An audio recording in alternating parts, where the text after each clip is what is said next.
Good afternoon. It's 3 o'clock. I'm Joseph Bonanno, live from the 104.5 The Zone studios from the NFL spring meetings. The Tush push lives on as the Packers' proposal to ban the play fell 2 votes shy. The Titans were one of the 10 teams to vote not to ban it. Roger Goodell announced that the Bills would be the subject of this season's Hard Knocks during training camp. There's a new NFL award as Protector of the Year will now honor the league's top offensive lineman at the NFL Honors. The Lions' proposal to reseed by record in the playoffs, not division winners, was not voted on, and the onside kick rule change. Teams can now attempt an onside kick anytime they're trailing, not just in the fourth quarter. Also, kicking team will now line up 1 yard closer. In NBA news just a moment ago, Oklahoma City's Shai Gilgeous-Alexander has won the NBA MVP. He joins Russell Westbrook and Kevin Durant as the only Thunder players to do it. Also, Tennessee's SEC tournament opener is currently underway as the Vols lead Alabama 5-2 in the top of the 5th inning. Alabama threatening. For our foundation repair and waterproofing needs, you need to visit USSTN.com. Breaking news at once.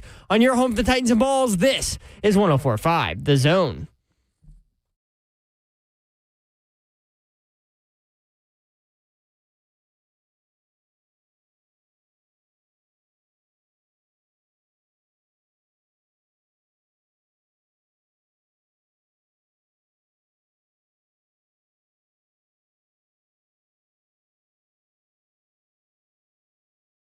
HL 104.5 The Zone. Britt Doherty with you on a beautiful day in the Music City. What a beautiful day. All those storms rolled through last night and yesterday afternoon, and, man, not a cloud in the sky. Appreciate you being with us. We have a loaded show coming up for you today. Ricky Stenhouse will join us, talk a little bit about the Nashville Super Speedway, the Cracker Barrel 400 coming up on June 1st at 6 p.m. You can get tickets now at NashvilleSuperspeedway.com, 866-RACE-TICKS. To get that done. Also, NBA Finals, Western Conference Finals and Eastern Conference Finals, NHL, same thing going on. Coach Mack presented by Two Rivers Ford coming up at 4 o'clock today. Different time for him. And Todd Ferman, Bet the Board podcast at 4:20. The Tush Push lives. We'll talk about that. 615-737-1045. You want in. Don Davenport is here, I think. What up, Babsy? Oh, I'm here. Oh, there you are. I just don't know if my mic works. Yeah, it works. We got mic issues going on. Me, Babsy? This is so awkward. I am like sitting in Slay's lap. What are you doing over here? Can you see me on your camera? Nope. No camera for Babs. I even have makeup on today. Babs didn't even have to come to work. Why do you have makeup on today? Because I'm hosting an event. Slay Dog, do you have makeup on today? What the heck? Your mic works. Hot mess over here. I don't know about your headphones. Hello? Yeah, it's on. Somebody had to turn down on this part. Hey, what's up? Oh. Yo, what up? Dude, I'm just sitting up here watching this game, man, and everything going Tennessee favor. I was wondering why Zach Lyons walked past me kind of like sneakily. Is sneakily a word? Sure. Yeah. Mm-hmm. I would like sneakily to be a word today. Yep. That's the Slay word. That's the Sneakily walked Slayism. past me. It's like a Coach Mack. I was wondering why. Because we was spanking that butt. Not his, but Alabama's. And then, Euro, 2 outs. And what then do we do? Happened? 2-run error. Wait, what? It's 5-4 now? 5-4 now. With 2 outs. Oh, man. All they had to do was just get the regular out. I know. I should have just stayed in the truck till the game went off. Who's winning? Tennessee up 1. Okay. It was up 5-1. Yeah, I know. With 2 outs. They have runners on second and third with 2 outs right now. What inning? It is top of the 5th inning. Thank you. Tennessee up 5-4. Dave Neal was just talking about, man, this could turn it around for him, boy. Woo, this right here, they look better than that seeding. And then Infield defense sucks. you've been saying it. I don't even know what happened, but I'm just saying infield defense sucks. That's exactly what it was. That's exactly what happened. Exactly what I was happened. watching it, and then I came here. You see, you don't even have to the know. first, man, and then got You scrambled just for know. first. Come on, dog. You just know. Sometimes you just know. I'm in the building. Oh, hi, Slay. Hello. Babs, are we sharing a camera right now? No, I have my own. I was going to put you out of my car if you was in my camera. Out of your car? Yeah, this is my car over here. Babs doesn't seem like the one that wants to ride in the car. She seems like she wants to drive the car. See, get out of here. Wobble-legal? How? Wait, what? Wobble-legal, you? What is it? Bada-gitta. Bada-gitta. Wobble Eagle sounded good to me. It's okay. I just labeled it as incoherent noise on the video. Oh, y'all are so funny. Listen, all my Auburn people are with me. We can make this really weird and have Brent slide over and sit on the other side of Slay, and all of you sit on one side of the table. It'll get warm in. I'll be sweating. I'm telling you, I'll be sweating. I'm already sweating. I'm sweating too. Yeah. So Ricky Stenhouse Jr. is coming in. Yeah. NASCAR driver. How about that? He's from Memphis. Memphis. I'm going to leave it alone until you Man. say something. Yeah. 37 years old. Ooh, oh, he really know about He it. started racing karts at the age of 6. I got some bad news. What? Alabama just took the lead. They're now up 6-5 with a runner on second. Okay. Plenty of times up. No worries. Plenty of time. This is God, I hate that I sound. don't even want this. I hate that sound I so don't even bad. want this to be the thing, though. This is what's crazy. I hate that sound so bad.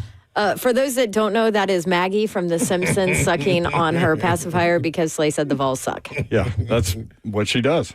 And I put right now on it. And She said one I have to word in the move entire that. show, and that was daddy. And they didn't hear her when she said it. But apparently she said Mo in an episode, but that was like Homer Simpson was hallucinating, so it didn't really count as a word because he hallucinated that. Other than that, that's all she does right there. That's all she does. Ricky Stenhouse Jr. with 4 wins, 60 top 10s. And he'll talk about the race coming up at the Nashville Super Speedway, the Cracker Barrel 400. Jeff, you involved in getting that naming rights deal done? No. I don't associate with that anymore. He got fired. You can watch the show live, YouTube, Facebook Live, Twitter, and Twitch. Twitch, please. Yeah, people are interested in sneakily. Yeah. I think that's a great word. You know what, though? When you put sneakily out there, Zach Lyons is sneakily involved with Alabama. I don't think it's only in sneakily. football season. No, it's sneakily. Have you heard anything from him in basketball season? Anything in baseball season? Nope. Anything other than football season? Have you heard anything He's from him? more of a, instead of like a prop his team up guy, he's more of a hate the other team guy. Which is totally on brand. Yeah, but it's a rivalry, though. You know what I mean? Like there are some fans that are like that. Instead of like propping their own team, they'll take your team down. Slate, don't When he let, first set in, he came in here and beat his chest. Slate, don't let Zach mess with you about the Tennessee Alabama. He has told me, and I have this on record, that he does not care about baseball. Even Alabama It's just baseball. cool, though. Well, that's good because Alabama hasn't won it since 2003. Fair weather Maybe that's why he Yeah, doesn't care. Babsy said, I ain't have to Right. say So it. even if you think the baseball team sucks, you're still rolling. Well, I'm tweeting and everything. Like, Yeah. these my boys. Yeah. I cheer for Auburn Equestrian. I used to be one of Like, those. you know. Do the horses do Equestrian. that little dance? thing Yeah, that they did do. Yesterday? Bada-gitta. They know all about Bada-gitta. Body get How have I never heard about that? Ever. No, you and I. Hey, listen. All we do Will is follow Bowling SEC texted football. me and was like, I can't believe the boys hadn't heard of that. There's no way he called us the boys. He didn't, but I was paraphrasing. He actually said Brent and Slay. Yeah. I just call you the boys. You do look nice today. Where are you going? Thanks. So we are revealing the Vandy women's volleyball jerseys tonight. Ooh. Yeah. Where? Maggiano's.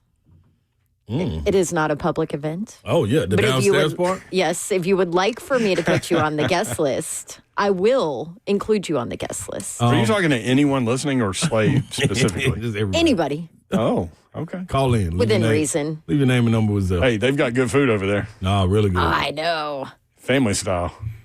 So I'm kind of just talking about the jerseys and the jersey reveal. Mm-hmm.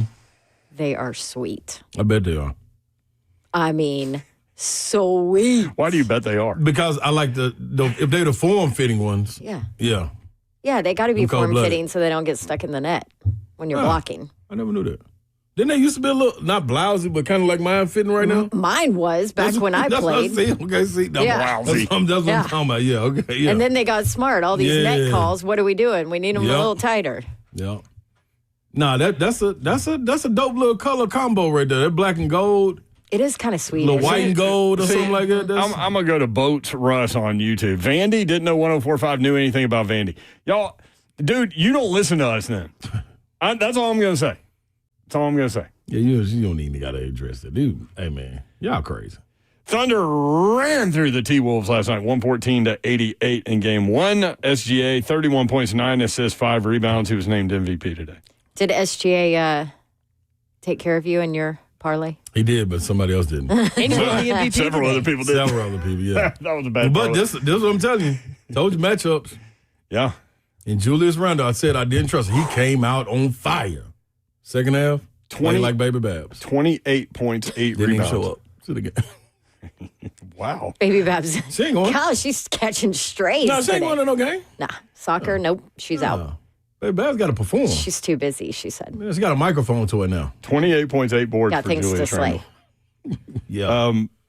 Thunder had 27 assists on 41 made baskets.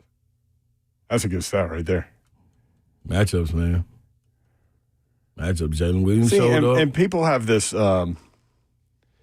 misconstrued notion that the NBA is just one-on-one basketball.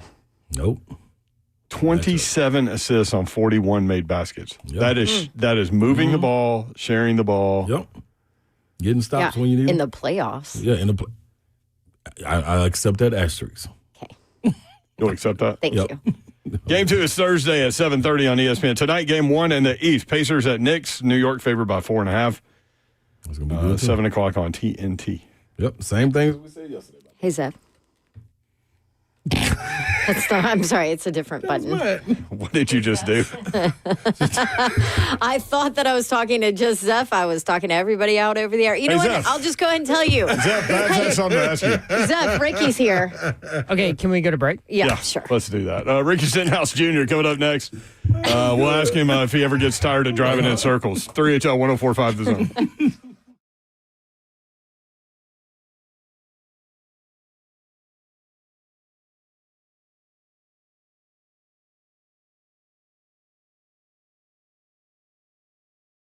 Want to tell you about Loan Pronto. Maybe you are in some credit card debt. I tell you what, Loan Pronto can help you get out of it, and you can pay it all off in days with Loan Pronto's Rapid Equity Loan. Get cash out now. Don't touch your low-rate first mortgage. No appraisals, no waiting, no BS. The Rapid Equity Loan program at Loan Pronto is amazing. One Loan Pronto client just got $300K approved in under 24 hours, paid off debt, renovated a kitchen, cut their monthly expenses by a total of $1,800.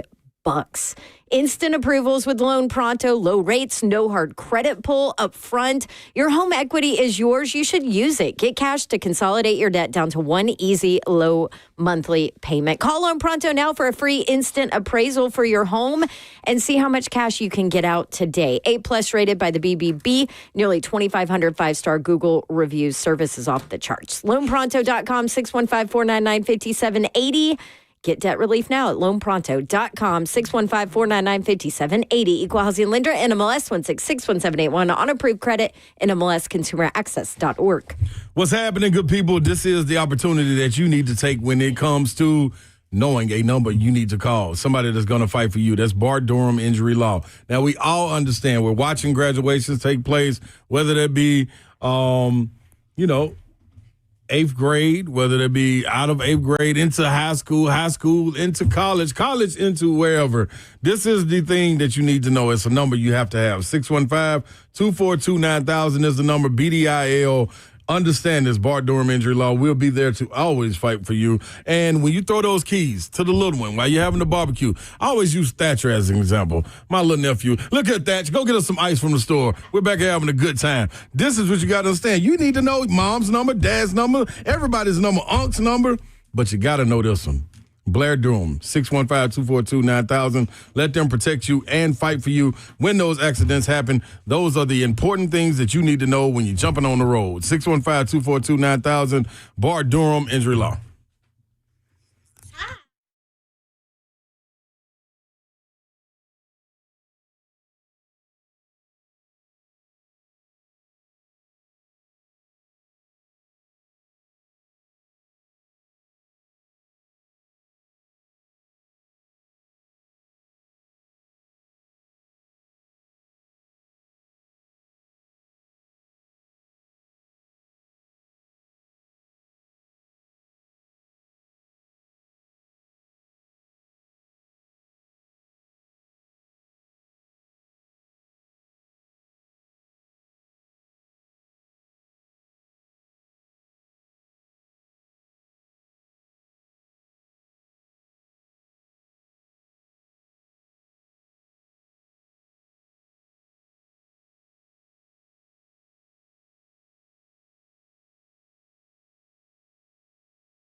3HL 104.5 The Zone. Brent Doherty, Don Davenport, Ron Slay with you. The executive producer of 3HL is Zeph. What's up?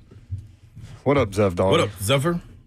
We've got all kinds of broadcasting issues going on in this studio. Hot mess. Normally, Don Davenport does not sit that close to Ronald Sylvester Slay. Yeah. It's very awkward. I feel like at some point, arms would be out and see, it's just this is the part. I like when she's far away and she got a point at me. She's Slay, stop it and all that. She's enjoying making you uncomfortable. That's what she's doing. You got to be comfortable with the uncomfortable. Yeah, like a NASCAR driver. Practice my ball in traffic. That's right. Ricky Stenhouse Jr. in studio. Ricky, what's up? How are you? Oh, speaking of traffic, we saw a wreck happen right on the interstate. Oh, no. Right before we got here, we were stuck in traffic coming back from Fort Campbell. Took us, I think, 2.5 hours. Oh, my goodness. From Fort Campbell? Yeah. Wow. Okay. Yeah. That's kind It of was bad. gnarly. So That's 2 lanes. usually that's 24. 24 was That's slammed. usually an Autobahn unless something jacks something it like up. that? It was not an Autobahn today. It was a parking lot. So if you're in a car with like 4 people, do you prefer to drive or do you allow others to take on that responsibility as a professional driver? I generally drive, Really quickly. but I don't mind riding. Do you drive fast?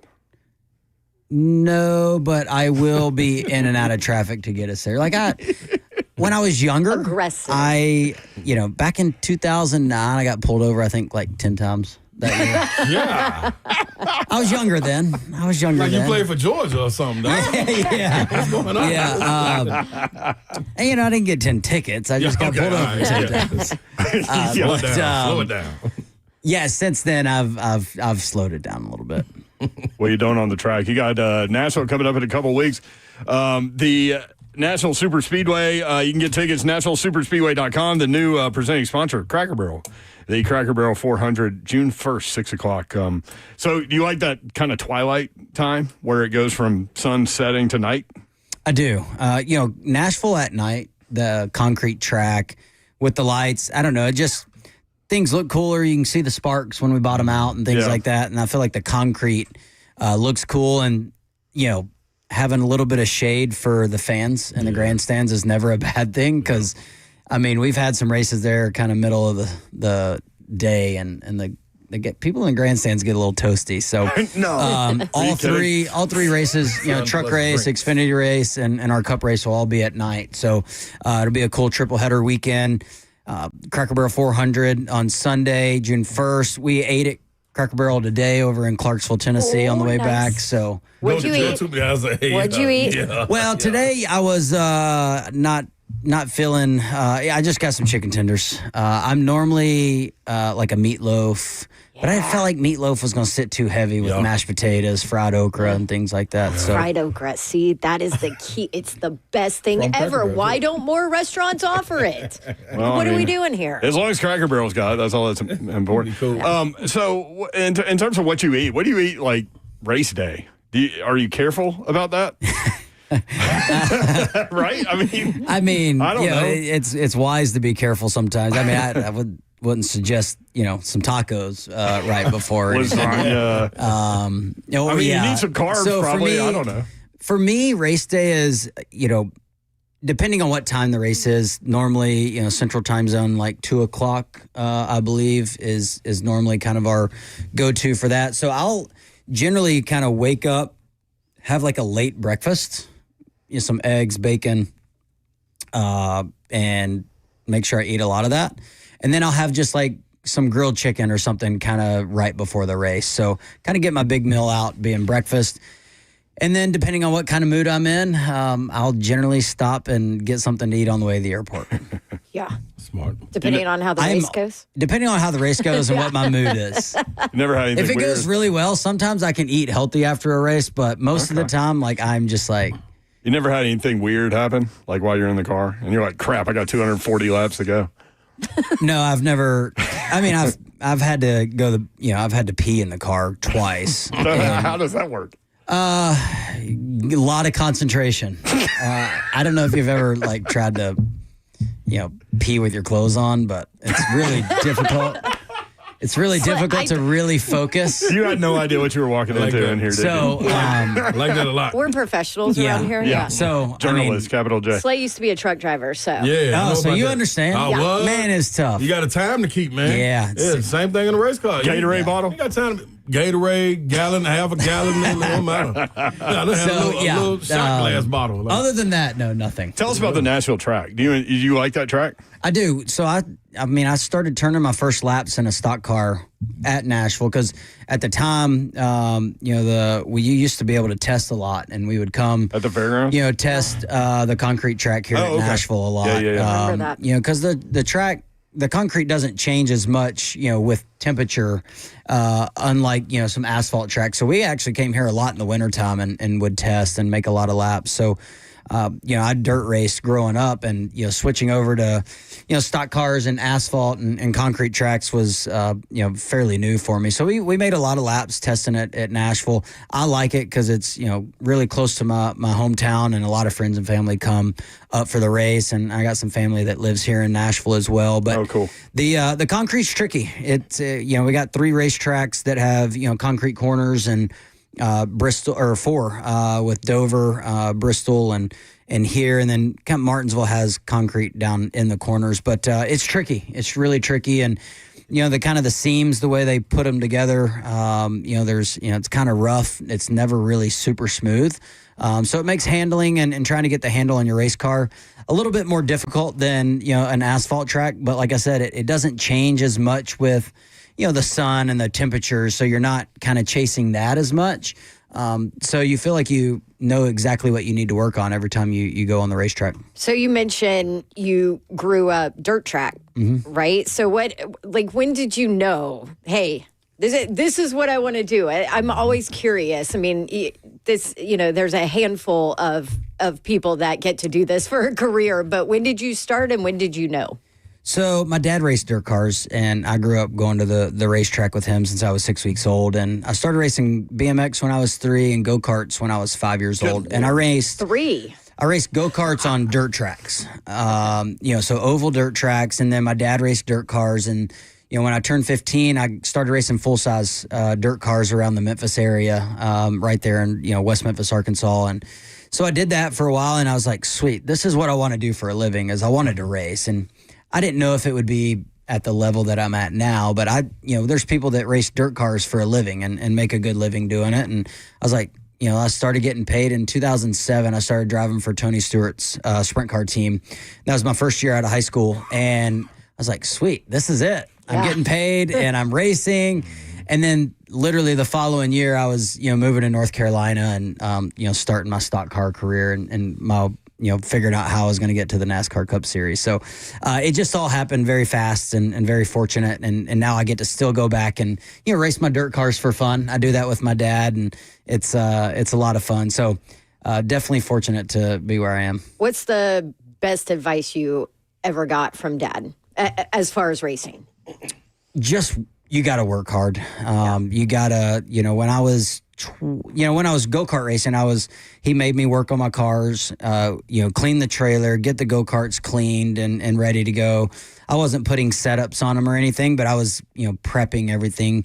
And then when I got to be like 12, 13 years old, when my dad was still racing, he made me, do the same thing to his cars. And so I grew up, he had an engine shop and built, race engines. And so I grew up, going to the race shop and the engine shop, and just, I worked nonstop when I was a kid. And basically my dad was like, this is what it's going to take if you want to, make it in the sport. And he was correct. I still got to do a lot of work, but not as much with my hands these days as I did back then. But that helps you understand the car, right? Right. If you're running around the track and you experience something, you kind of know what it is maybe, and you can communicate with your crew chief better. For sure. There's a lot of times, like throughout my career where, you'll start hearing things in the car or feel things, and I'm like, oh, that's not right. And, I'll talk to my guys, and, after they go dissect it, they kind of find the issue. And we actually just went through that the last couple weeks, just a couple things I've been feeling in the race car. And I was like, guys, this is getting a little bit worse. And then, finally, they deep dived into it this past, a couple weeks ago. And one of the parts that we had was a little bit out of round. So stuff like that's cool. That I feel like that's stuff that my dad, putting wrenches in my hand and working on the cars, and I crashed in practice last year in Darlington, and we had to fix our car, and I got out of the car and started working on it with my crew guys, and they really appreciate that as well. So I'm not afraid to roll up my sleeves and get to work. They're not like, hey man, get out of here. This is our room. When I first moved to North Carolina, I was 20 years old, and I got there, and I'd always grew up in the race shop working on my cars. And so now I moved to North Carolina, and I'm getting paid to drive and not work on cars. And so I would go to the shop, I would work out with our trainer there, and then afterwards I would just go in the shop and be like, hey, what can I do? And they're like, everybody here is paid to work on this car. We don't need you to work on it. I was like, well, you got to give me something to do, because I don't really know what else to do. And so they let me work on it for a while, and then now I keep my days filled up, but they get kind of busy now. 47 Chevy, Ricky Stenhouse Jr. Talk to me about Talladega, man. What's special about that track for you? Well, I got my first Cup win there. Yeah. Again, like when I was racing the Cup Series, we weren't coming to Nashville, so it was definitely my home track. And man, a lot of people from Mississippi come over there, and they like seeing a Mississippi kid win. So it's really fun, and we always run really well there. My cars are set up. They always have great parties and, infield, going on. So, similar to Nashville now that we have all three series back. I think it's a full weekend that fans can make a full weekend out of it, which I think is very important to, you can see cars on track Friday, Saturday, Sunday, which, is not the norm, this day and age with the schedules that we have. NashvilleSuperspeedway.com for tickets, 866-RACE-TICKS, the Cracker Barrel 400. Culminates that weekend of racing on June 1st. Ricky Stenhouse Jr. in studio. Slato, you got some work to do? I do, man. Ricky, or does Ricky have some work to do? Yeah, more so him, more than me. I'm just out there just having a good time in the field. Ricky Stenhouse Jr. is with us, and I need to know if you would like to go into the Boom Boom Room. Let's do it. Look at that. Do you even know what the Boom Boom Room is? I had no idea, but... He doesn't even ask a question. But... I like that. He's got a lot of orange on, and I love orange. But do? I feel like that might be for Tennessee. I'm not sure. Absolutely. Mine's for NOS Energy Drink and Sunny D, my sponsors. But I'm good with that. Hey, you know what's good? Sunny D and vodka. That's good. They can that now. I know. Take that. Yeah. All right, Ricky Stenhouse Jr. going into the Boom Boom Room. Lock the doors, Elf.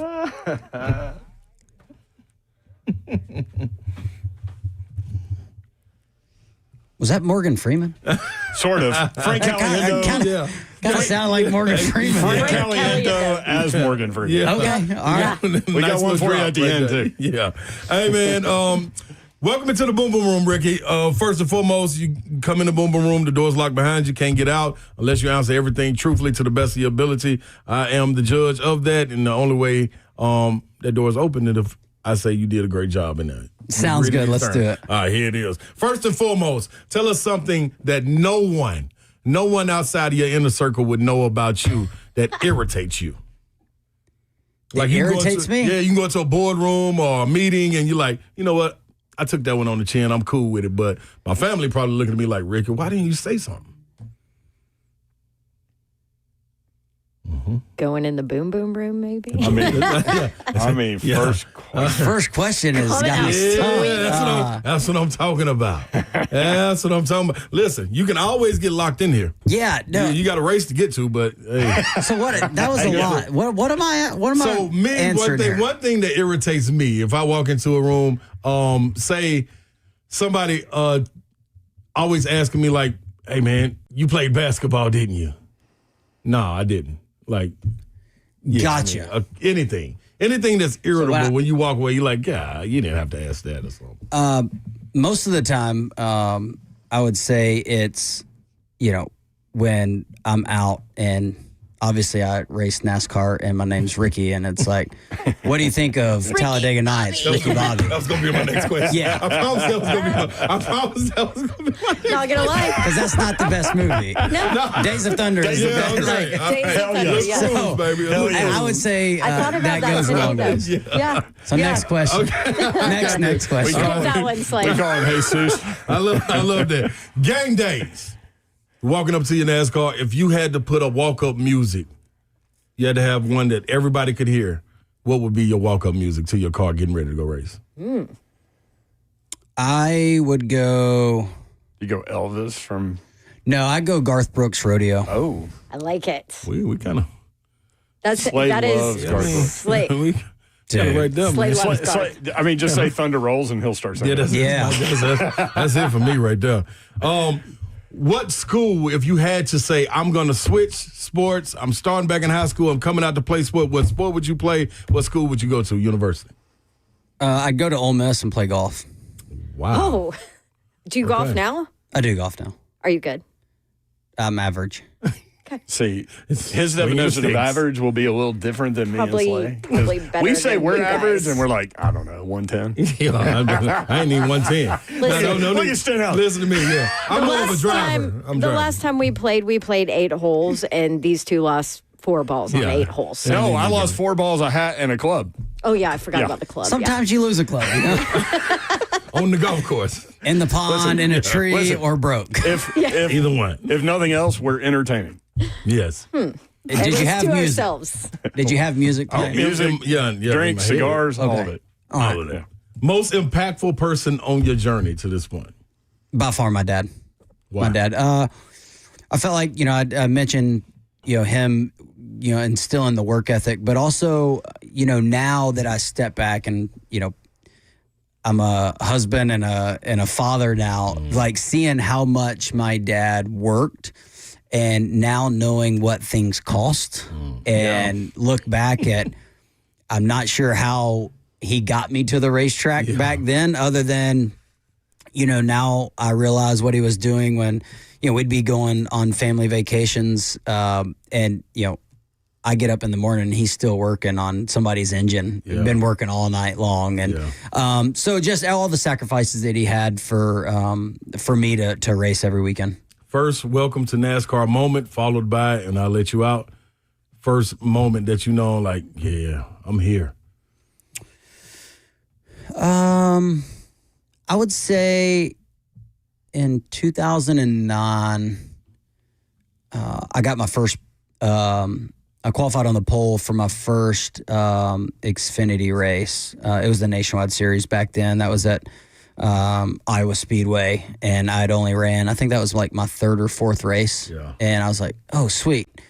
Well, later that year, the following year, I ended up crashing 3 cars in the same weekend at Iowa. So it was a Same kind of a weekend. reality check. And I mean, so that was a little bummer. 2010, it was kind of questionable whether I was going to be able to keep racing for a living. And then I would say the following year, we were able to win the championship in the Xfinity Series, Nationwide Series. And so I would say that's when I kind of felt like, sweet, I'm here to at least stay for a while and see what I can make out of it. Pretty good right there, Rick. You got a nickname you go by? Whatever you want. Oh, Tricky don't tell Ricky. him that. I answer to a little bit of everything. So.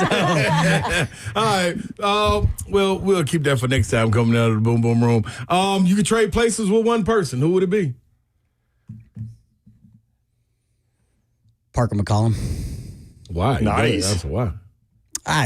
I would love to be able to sing and play the guitar. Yeah. Rock on stage. Man, that's a talented dude right there. Yeah, he is. He's a cool dude. So I would say Parker. Next time you're in the Boom Boom Room, we bringing a guitar. Zelf, let him out.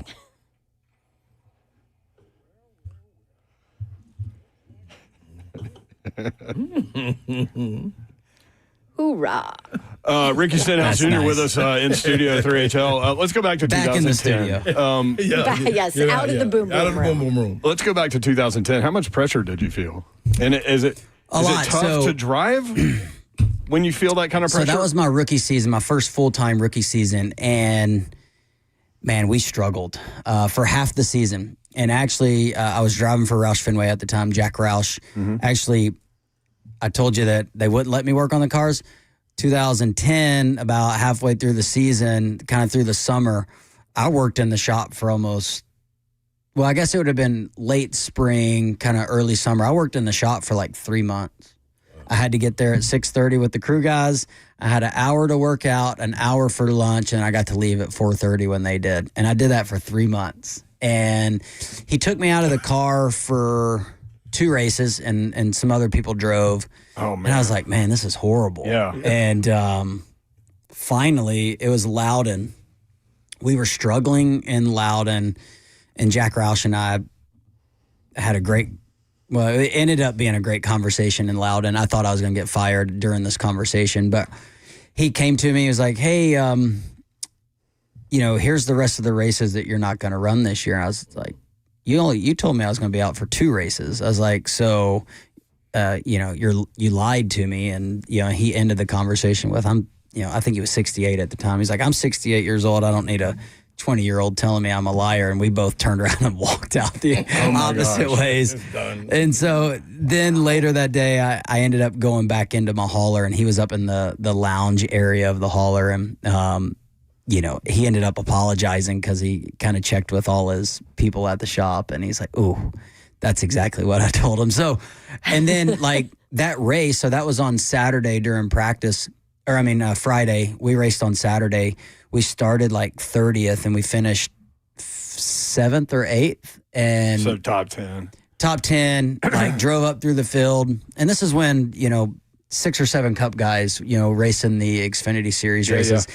And so then from then on, we came back to win Rookie of the Year that year. We started finishing in the top 5, top 10. And then we, later the next year, 2 years, we won the championship in 11 and 12. So what was there a moment where that you were, 2010 was really iffy. Was there a moment where you were like, told you, bro? Yeah. So Jack is really old school. So, at Loudon that day, once we went back in that, into the trailer and had a conversation, he's old school. He's like, hey, I apologize. Like, that's what I told you. He's like, we're going to stick this out together. I'm like, all right, perfect. And so we spit in our hands and shook hands, like kind of like old school. That's awesome. And it was great from then on. Right there. Yeah, it was great from then on. That's amazing. Yeah. What do you say at the end of the year, Rookie of the Year, after all that? I knew it. I was just challenging you. Well, so 2000 that year. So I told you I crashed 3 cars at Iowa that year. 1 in practice, 1 in qualifying, and then I raced my teammate's backup car in the race. So I didn't crash 3, I only crashed 2, but I had to run 3. And my teammate was Carl Edwards, and I used his backup car. Nice. And when we got done with the race, I was like, man, I felt like that engine was way better than mine. So at the Christmas party that year, there's 600 people at the Christmas party, and we're up there. And, again, Jack and I are on good terms at this point. And we were going down the line. Everybody was, had the microphone, and they're like, what's one thing you learned this year? And they got to me, and I said, I learned that Jack doesn't give me the same engines he gives Carl. The whole place started laughing. Jack laughed, and we had a good time. So we've been pretty tight ever since. Last thing, last lap at Talladega when you're looking for your first win, what did that feel like? Probably the most nervous I've ever been. Just trying to, because at that time, I don't know, the speedway racing is a lot different now where, normally you don't get like really big leads. You can get out to the lead, but you don't really get a push where you pull way far away. And so like these cars stay a lot closer together. Those cars in 2017, you would get a push and all of a sudden you'd be, 5, 6, 7 car lengths in front of the field. And now all of a sudden they're catching you at a high rate of speed and you're trying to figure out which lanes that you need to block. And so, just really nervous trying to, pick and choose which car I was going to block and so you win. Didn't have time to think about it, really? No, I mean, you don't really have time to be like, oh, this is super nerve-wracking, but I would say that's what I was thinking. Which is probably a good thing. Yeah. Cracker Barrel 400, June 1st. Big weekend of racing, Friday, Saturday, Sunday. NationalSuperspeedway.com, the 47 Chevy, Ricky Stenhouse Jr. Ricky, thank you, man. Good Not to a meet problem. you. Thank you. Appreciate you coming in. Yeah, appreciate y'all. Real quick, you think this guy can fit in a car? He's 6'8". Our wide body, too. I'm wide body. One of our owners, Brad Doherty, fits in a car. That's right. Oh, that's Brad might be a little Carolina slimmer than me, basketball too. guy. Yeah. He is slim, but he is tall. He's very tall. Oh, yeah, he's about 6'11", Hey, he did 6'12". retire from racing. He crashed one at Bristol Did he? not long ago. Not long ago, like probably 10 years ago, and I think that was his last race. He's been in it forever, too, Eddie. Man, he loves some NASCAR. Man, Yep. you can hear it in him. Oh, yeah. Yeah. There he is, Ricky Stenhouse Jr. Thank you, Ricky. Appreciate it. Thank y'all. All right, Thanks. more 3 and 10 coming up. Stay tuned. 104.5 The Zone.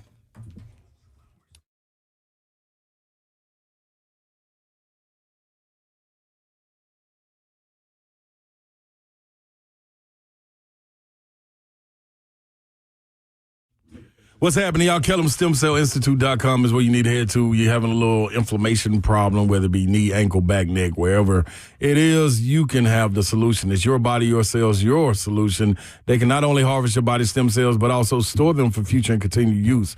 These cells are your body's own healing cells, harvested and redeployed based on your needs. So understand that whether it's congestive heart failure, lung issues, autism, or arthritis, this is the number you need to call, 615-850-4415. Get your consultation with Dr. Kellum right then and there. Set it up, and I promise you'll walk away understanding that, man, I'm getting this inflammation out of my body. I had a direct hit, man. Got fluid pulled from my knee, got hit with the A2M, and guess what? Feeling a lot better. Just got to go get some things tightened up, but my shoulder back right, not waking up in the middle of the night, sleeping. I can stay on my right shoulder. That's a lot of bang-up problems, but understand this. You're going to be right. KellamStemCellInstitute.com is where you head to. Tell her Dr. Kellum, Big Slay told you to go.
3HL 104.5 The Zone. Babs' sandwich is at the door. Stenhouse going to take it.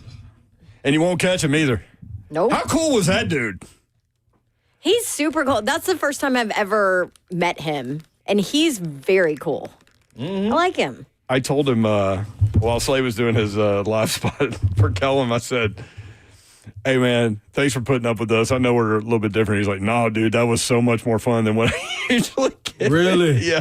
Yeah, that was dope, man. We ain't had to break no ice. Like, he was ready to go. looking to have fun, talk about it, so that's cool. How far from Memphis is Olive Branch? Because he wasn't claiming Memphis at all. It's not that far. That's That's why what I I was thinking. wasn't surprised when he said Ole Miss.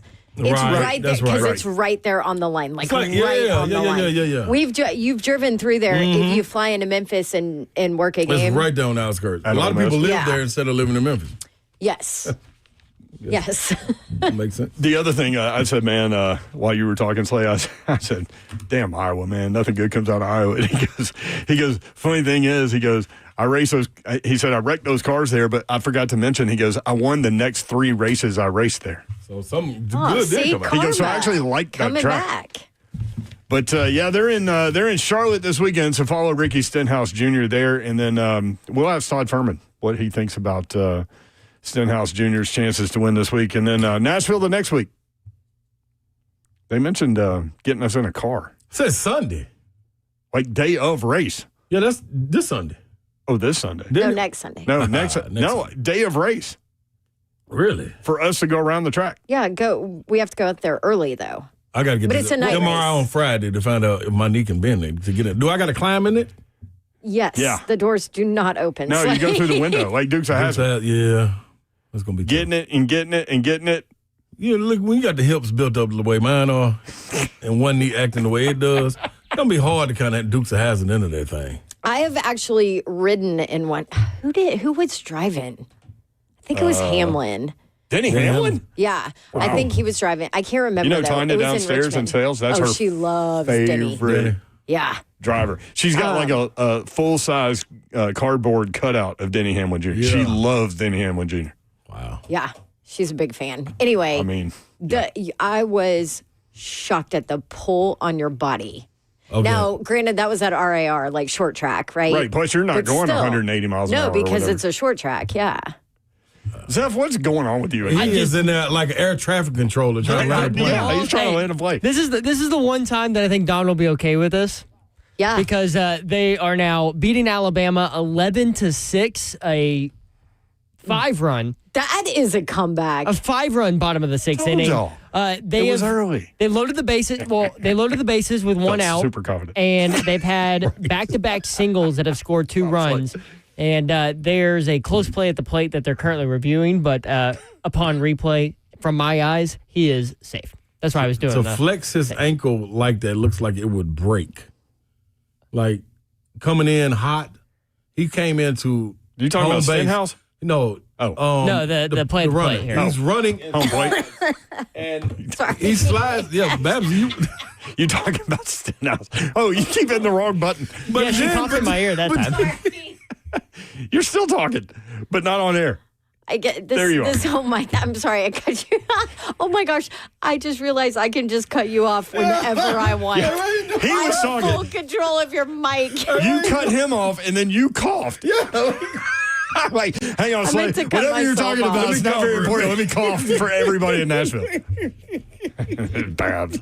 I love this. We might need to do this more often. Put us Y'all- in opposite seats and Y'all are stuff like sitting this. way too close together. I know it's No. creepy. What were you talking about? He was sliding into home Sorry. plate Yeah, with his ankle. he was sliding in, but he was coming in heel first. Yeah. So his heel kind of got caught in the dirt, Yeah. which made his toe go down.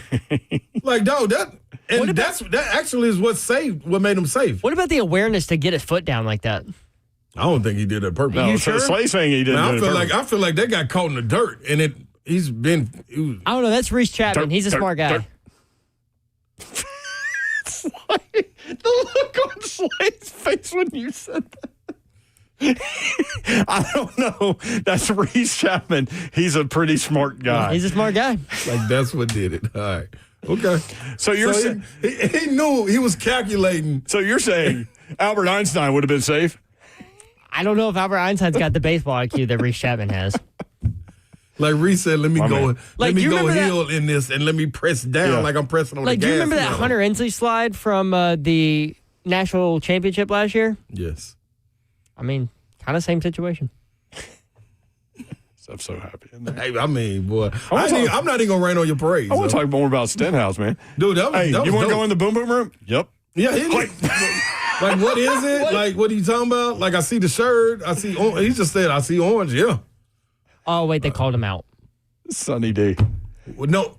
What? It's now 10 to Should I go in on this? I got vodka and Sunny D. And he's like, yeah, they package it. No, that's in the can, don't you? Like, that was all So right. they can it. Yeah, They can it. That's yeah. what it was. Yeah, that was, hey, man. They can it. I did not know they canned it. We saw it somewhere. Yeah. Was it a Super Bowl? I don't know. It's everywhere. Everywhere. Whatever bar you're in, they'll have it. No, I'm talking about the can, man. Yeah. Really? Can, man. You want to go to Coach Mack? Please. Coach Mack coming up next. We'll talk Titans football 3HL. The can, man.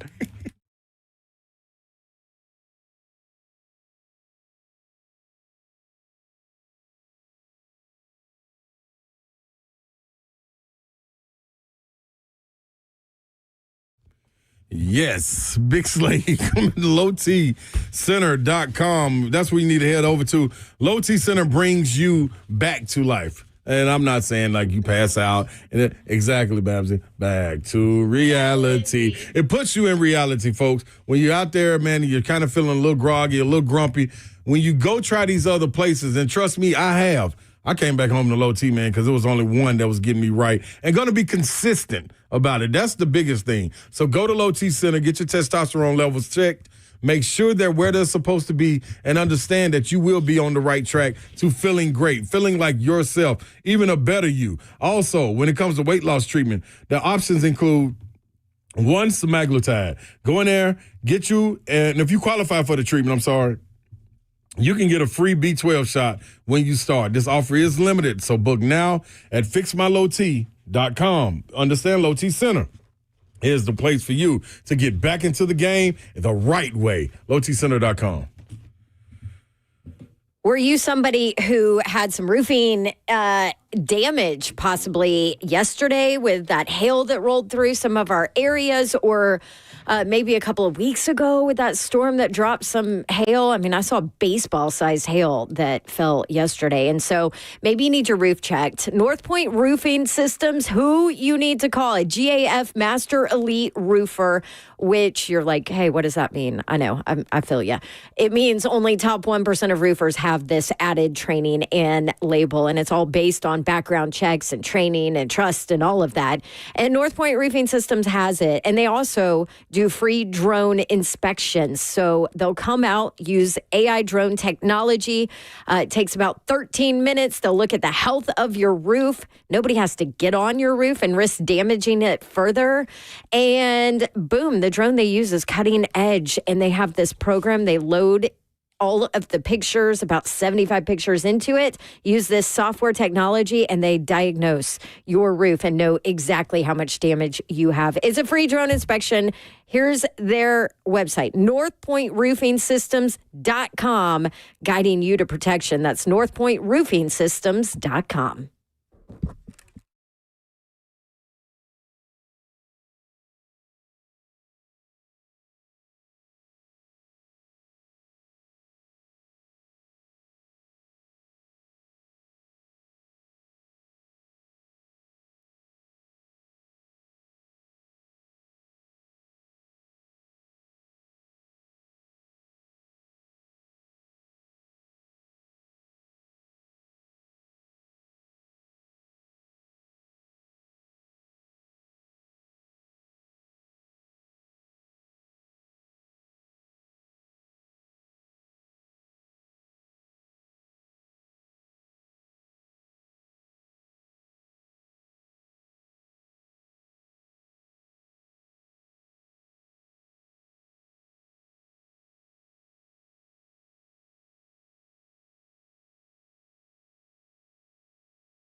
Good afternoon. It's 4:02. I'm Joseph Bonanno live from the 104.5 The Zone studios from the NFL Spring League meetings earlier today. The Tush Push lives on as the Packers' proposal to ban the play fell 2 votes shy. The Titans were one of 10 teams to vote not to ban it. The NFL awards have a new award. Protector of the Year will honor the league's top offensive lineman. And there was an onside kick rule change. Teams can now attempt an onside kick anytime they're trailing, not just in the fourth quarter. Also, kicking team now lines up 1 yard closer. In NBA news, Oklahoma City's Shai Gilgeous-Alexander has won the NBA MVP award. He joins Russell Westbrook and Kevin Durant as the only Thunder players to win it. Also, Tennessee's SEC tournament opener currently underway. The Vols with an 11-6 lead after a 5-run 6th inning. They're in the top of the 7th right now. For our foundation repair and waterproof needs, you need to visit USSTN.com. Breaking news at once on your home for the Titans and Bulls. This is 104.5 The Zone.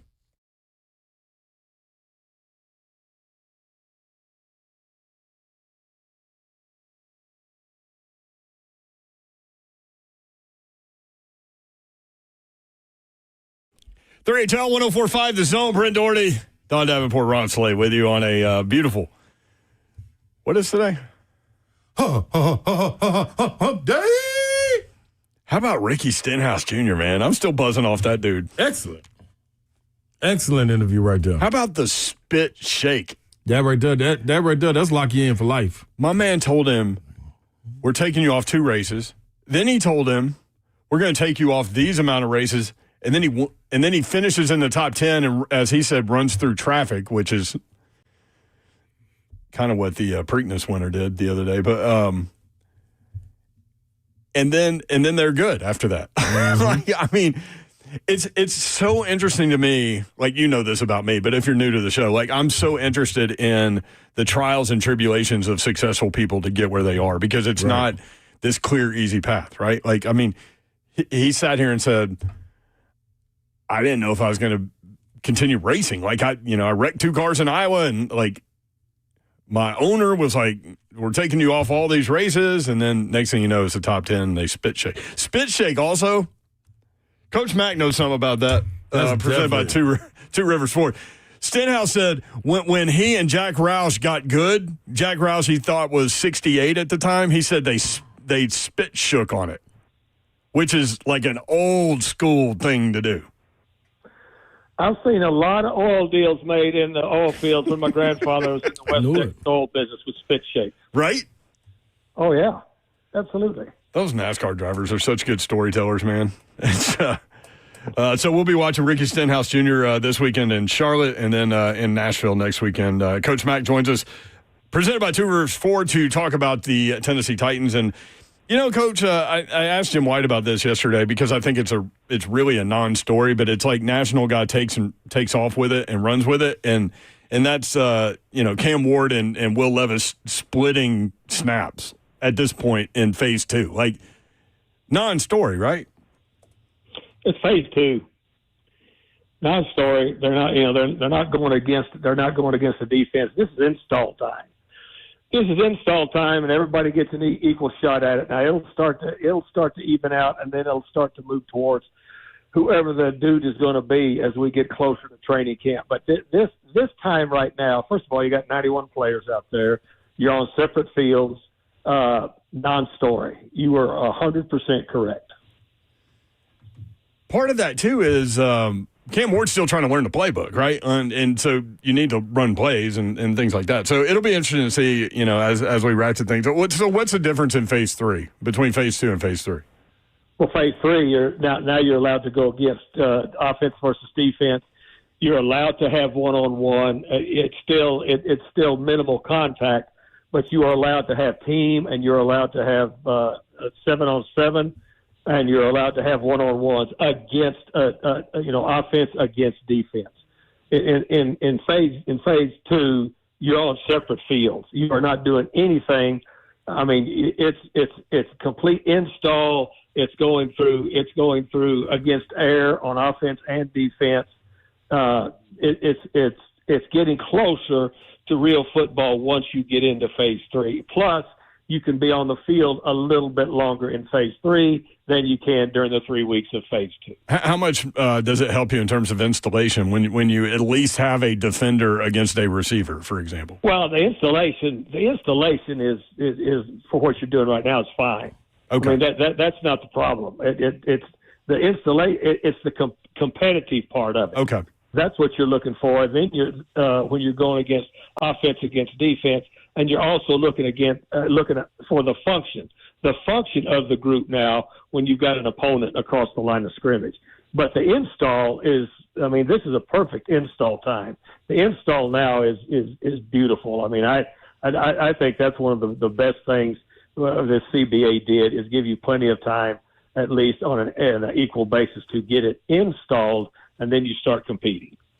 Coach Mack, from a player's perspective, when you come into these OTAs, do you think it's a pecking order established a little bit when you start looking for leaders, especially a new bunch like this that's starting to create their own foundation and their own chemistry, their own goals and things, as far as not really – this is reset. It is what it is. But, like, who's the leader? Does that get settled a little bit in this portion? Well, it's just like on any other team. I mean, sooner or later you figure out who's who in the zoo. And the locker room figures that out pretty quick. And all three of you know. All three of you have been involved in this in some form or fashion for a long time. The locker room will filter that out.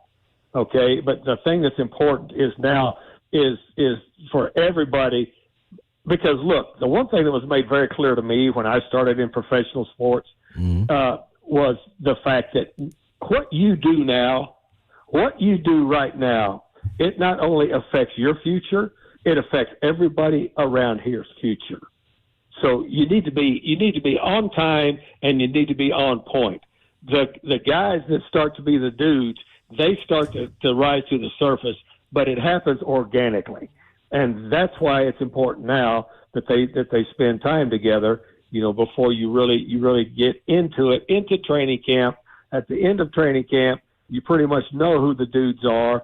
That's when you elect the captains. But at the same time, I mean, it's an ongoing process. But all three of you know that sooner or later you can tell who's who. Coach Mack joining us. Coach, anything you're impressed by hearing these guys speak?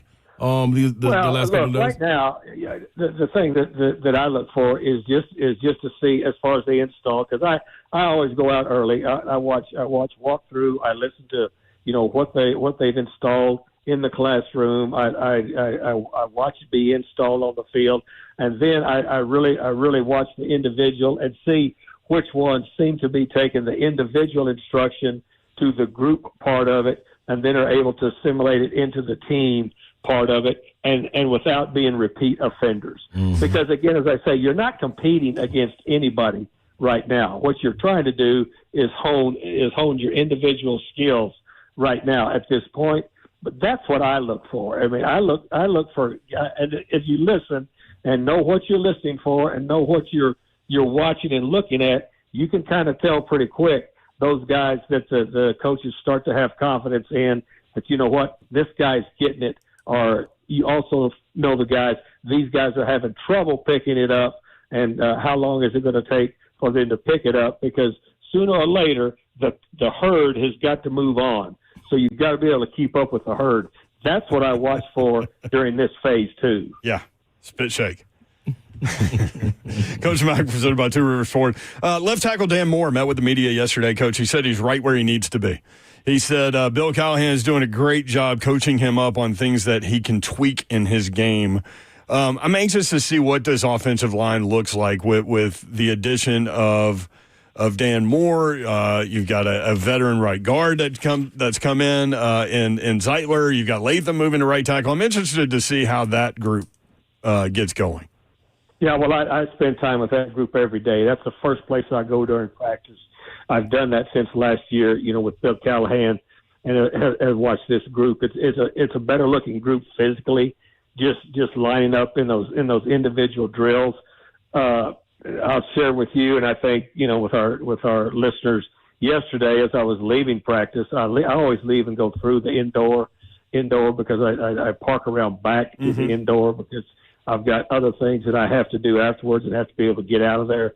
But anyway, but J.C. Latham and Moore were both in there. Nobody else in there. Of course, they already have got to take their jerseys off because you got no helmets on now. But they were both in there, working on their pass sets. So I went up to JC and I told him, I said, you really, really look good physically. I mean, this guy has really done some really impressive off-season work with his body. Yeah, the head coach made a point to point that out yesterday. Well, he's not lying. Yeah. Because, I told JC that. I said, it's impressive. And I said, when you come into this league, you very seldom really know what it's all about. And part of it is knowing what you have to do to get ready to play professionally for as long as this season is. I say it's very evident, me just watching you work and now watching you in here, you've made a transformation with your body. You've done the right thing. He said, I appreciate that, Coach, because it's true. I mean, he looks like a different person, still a large human being, but large human being. But the fact that these guys, I mean, these guys' bodies change if they know how to work on it and do the right things, especially after their first year, because so many rookies come into this league thinking, I've got to be bigger to be in this league. What you really have to be able to be is you have to be leaner and you have to be faster and you have to be more muscle efficient, not just weigh a lot. And I'm talking about all the positions. Yeah. I was very impressed. That's my goal every day when I wake up. Muscle efficient. I've got it written on a postcard. Well, here's what you got to do, though, Brent. And again, you got to over and read the right side of that card. Be sure you're reading that side, not the blank side. Oh, there's some jokes in there. I'll leave it alone. Thank you, Coach. Good stuff, man. Appreciate you. Guys, appreciate you guys. See you. Appreciate it, Matt. Coach Mack, presented by Two Rivers Ford. So that was one of the questions that I was asking. I don't know muscle efficient? No. If it was last week or 2 weeks ago, who impressed you physically? And I was saying that because I remember when we said the rally for the runway and we saw Rashad Weaver, and I was like, man, yeah, I'm not seeing him work out, but just looking at him, you can see he physically changed. That's why I asked that question to Coach Mack. I think it might have been 2 weeks ago or a week ago when everybody was in there working out, like, who have you seen? And he came back today and answered it. Muscle efficient. Thank you, Coach Mack. Todd Ferman, when we come back, he'll hit on the Pacers Knicks, Oilers Stars, the other two series as well. NASCAR is in Charlotte. All that coming up. Todd Ferman next, 3HL.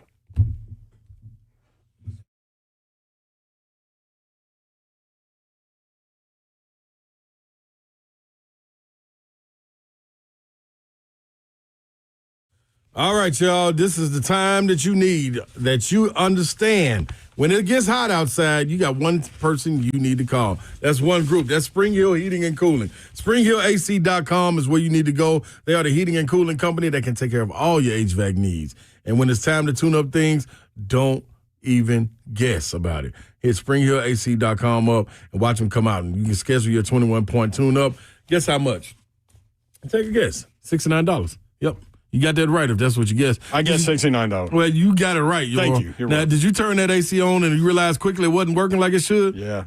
Well, come on in and get the people that are supposed to be in there. You get out of the way. Spring Hill Heating and Cooling, they offer free service calls with the repairs, plus low monthly payments on those repairs. Kevin and the family started and opened the doors way back in 2011 while raising a family, and he has everybody in there working, man. Everybody's pulling together. That's why you're a part of the family once you dial them up. You need to get a second opinion. They do those for free.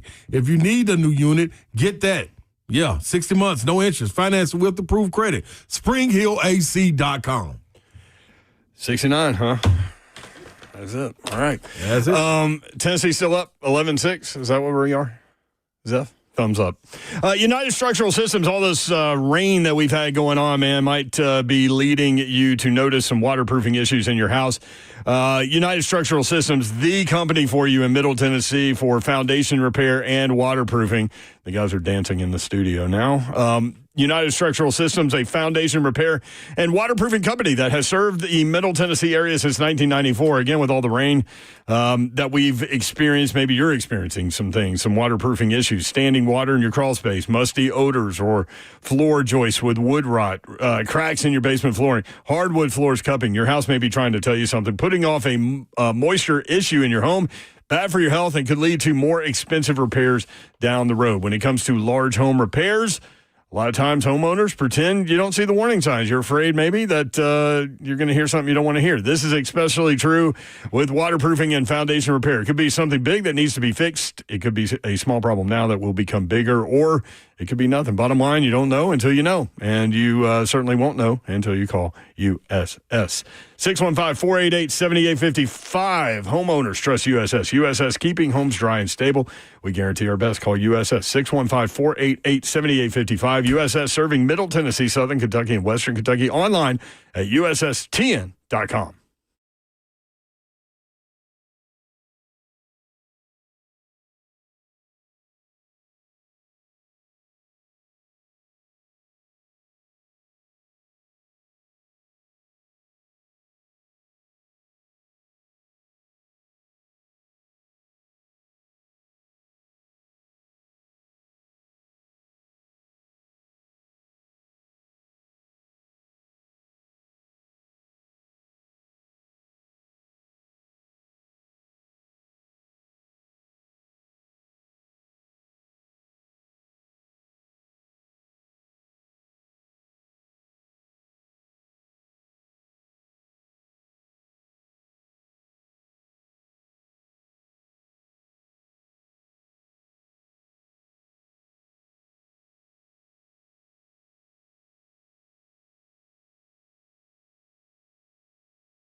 Well, it ain't enough on it. 3HL 104.5 The Zone. Brent Doherty, Ron Slay with you. Babsy's got a UFL conference that she's involved with right now. But she did have something to say on this Wednesday. Oh, dang. That's Babsy. You got a Tennessee baseball update? Yes. yes. Oh, Zeph. Oh, no, go ahead, Slay. No, I've given him. Go ahead. No, it's still the same. All right, it's 11 to top of the eighth. Yeah, Top of the 11-6, top of the eighth, 2 outs. Need one more to get up out of this eighth, and we can close this thing out in the ninth. And not suck today. And not suck today. What did I tell you yesterday? That they would win today. You need consistent days didn't of I not tell you sucking, that? though, yeah. I guaranteed victory for the Vols. Yeah, and they tried to go against that. Well, and they probably still will try some more stuff. That's what I'm just saying. Like, this ain't over. They got to get 4 more out. Come on, man. There's plenty of time to throw the ball from shortstop into right field. Guaranteed. Second base. Second base to left field. You could do that. Uh-oh. No, second base Pop into the up. dugout. Right in the gap. Dive. It's down. Picks up 1. Did they really just... Did What you are you- just see that? What are you doing? What? Like nothing really happened, but something could have happened. It sounded like from your reaction that a lot of things happened. So left field came over It to try sounded to like field. Bill Buckner had a ball go through his legs. You're ahead of me, Slay Dog. Oh, okay. He came over to field the ball, but stopped it. It bounced, hit the ground. He gloved it, and then was throwing to the second. Routine. The second baseman. Oh, was that short? That was shortstop. Kneeled down on one knee to catch the ball to cut it off, and what did he do? Bobble it. It falls out his glove. Luckily, they stayed at first. They trying their best. I'm telling you what they're doing. Oh, wait, yeah, I saw that. Todd Ferman joins us. How do you like Slay's breakdown of baseball right Like there, a Todd Father. I mean, Slay should stick to hoops because if this is how he's going to be doing play-by-play for college baseball, we're all in for a world of hurt from now until we know who's headed to Omaha. No, Todd Father. Come on, man. You got to give me some credit, man. That was way more interesting than the way they going to call it. I will say this. Slay, Todd. I don't even know what actually happened on that play. So if your audience doesn't know what transpired, it probably means you're not doing a good job conveying the kind of information that you're watching. I wasn't told to give the full thing. He just said what happened right there. So this is what happened, Todd Father. Check this out. In the Slayism voice. Check this out. Yeah. Ball hitting the gap right there at outfield. This left field coming over to grab it. Oh, he cuts it off. Then he hits it. Boom. See him about to turn the corner at first. He say, hold up. Hit it to the shortstop. He covers second. He go down on one knee, bobbles the ball, holds him at first. Ball's back out. What you think about that? I'll give you credit, Slay. That is a soccer approach with that level of excitement and enthusiasm. Describe a single into the gap. So you get props for that. If you bring that kind of energy for a full 27 outs, I'm not sure how anybody is going to be able to handle that over the span of 3.5 hours, knowing how many runs get scored. It's funny that you put it that way because after all of that, I didn't even realize that it was a single. Yeah. Slay, I think we should let John Wilkerson stick with calling. No. That's okay. Well, guess what? This is what's going to happen when you get in the booth with Mike Keith and Ramon with Tennessee football. Yeah, it's gonna be live. They won't give me a headset though. I don't think you need one. No, I definitely need one. You think the people every other mic in the booth is going to be picking up Slay, so I don't think he'll need his own microphone. Thank you, Todd Father. You understand it all. Todd, let's start with NASCAR because and the reason why I want to do that, we had Ricky Stenhouse Jr. in studio a little while ago, and what a cool dude that guy was, man. I'm curious to get your take on him in Charlotte. Did Stenny wear his camouflage shorts for his in-studio appearance today, or what was his chosen attire? He had the 47 hat with like an American flag print, but he did work in Sunny D and whatever else. Those NASCAR boys are well conditioned to make sure that they prop up their sponsors, regardless of where their media obligations are, whether it's of the video, variety, radio, or anything else. When you're looking at Ricky Stenhouse, he's not going to factor into your betting cart this weekend at the Coke 600 unless it turns into a fuel-saving race.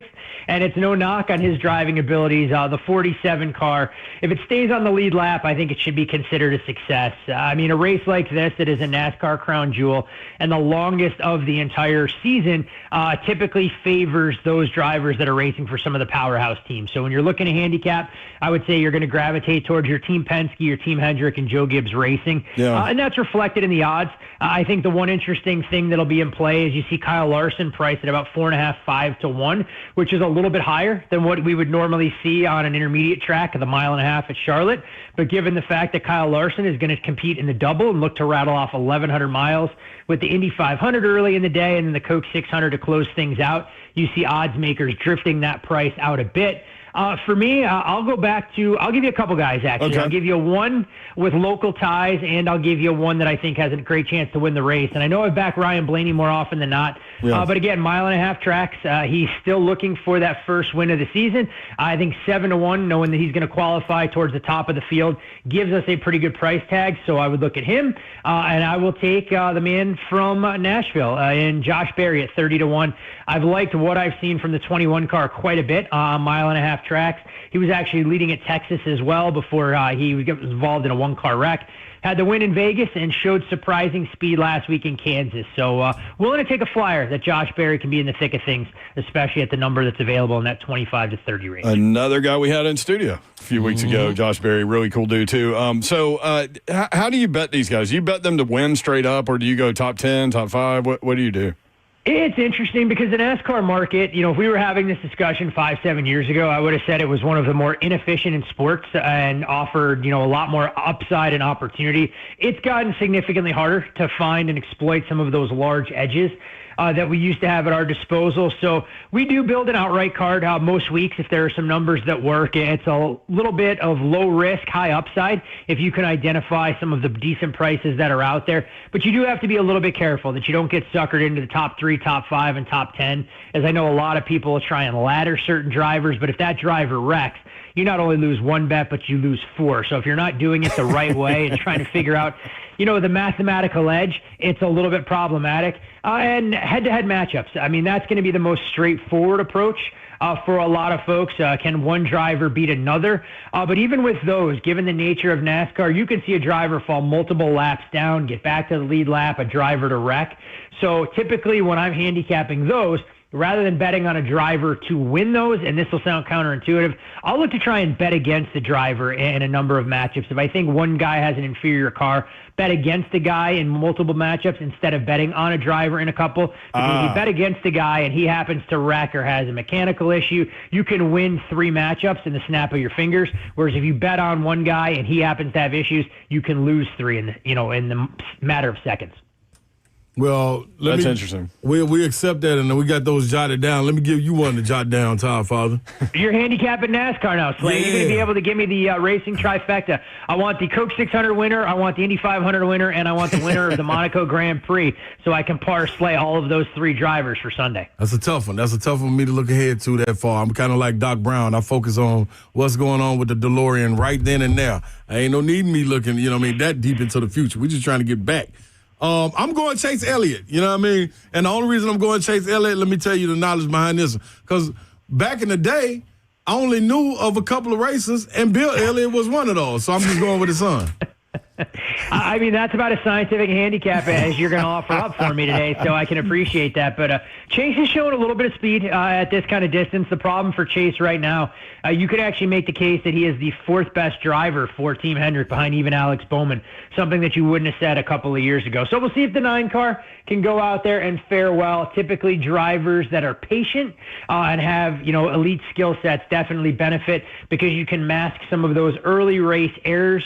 And the one thing we see in the Coke 600, you start in daylight, so the track is hot and slick, and it's what team can make the adjustments to keep up with the changing track conditions as you get deeper into the night. So funny story. Stenhouse told us he wrecked 2 cars one weekend in Iowa a long time ago. So then he raced with Carl Edwards' backup car, and he was like, holy crap, this engine's a lot better than mine. And then he got into it with Jack Roush about it.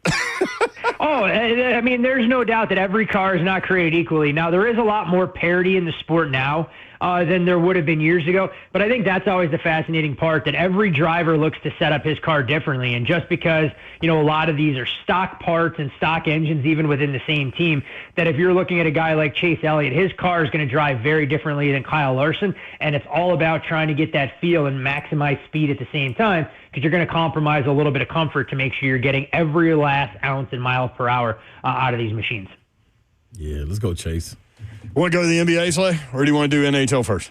Most definitely NHL. Let's go to my wheelhouse first.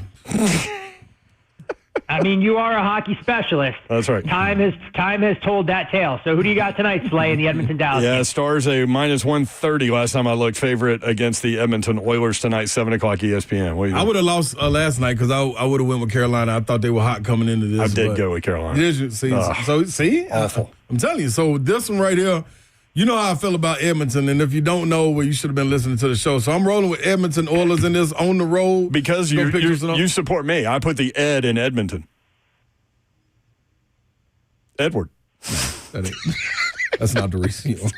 That ain't the reason. That's not the reason. I've never seen Slay get stopped in his tracks quicker than that. Slay, what did I tell you last week when Brett had the week off, when it was you and Babs doing? I said the segment goes a hell of a lot smoother when it's just the two of you. If we're going to get these kind of crappy dad jokes from the mayor. You did. I'm going with Edmonton, though. Like, the way they fought back, man, against Toronto. No, was that Florida that fought with Toronto? Wrong team. That was Florida that fought back against Toronto. I knew it, yeah, but I've been rolling with Edmonton, so I'm just keep rolling. What were you saying, Todd?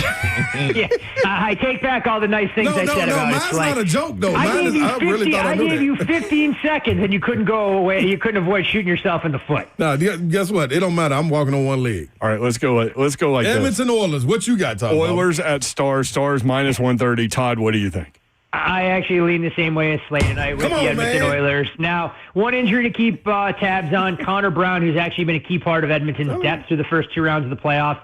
Game time decision, if they lose his speed, I think it poses a little bit of a problem for them here. But when I look at Edmonton, I like what I've seen defensively from them, as they've started to regain their form since they dropped the first two games of the playoffs against the LA Kings.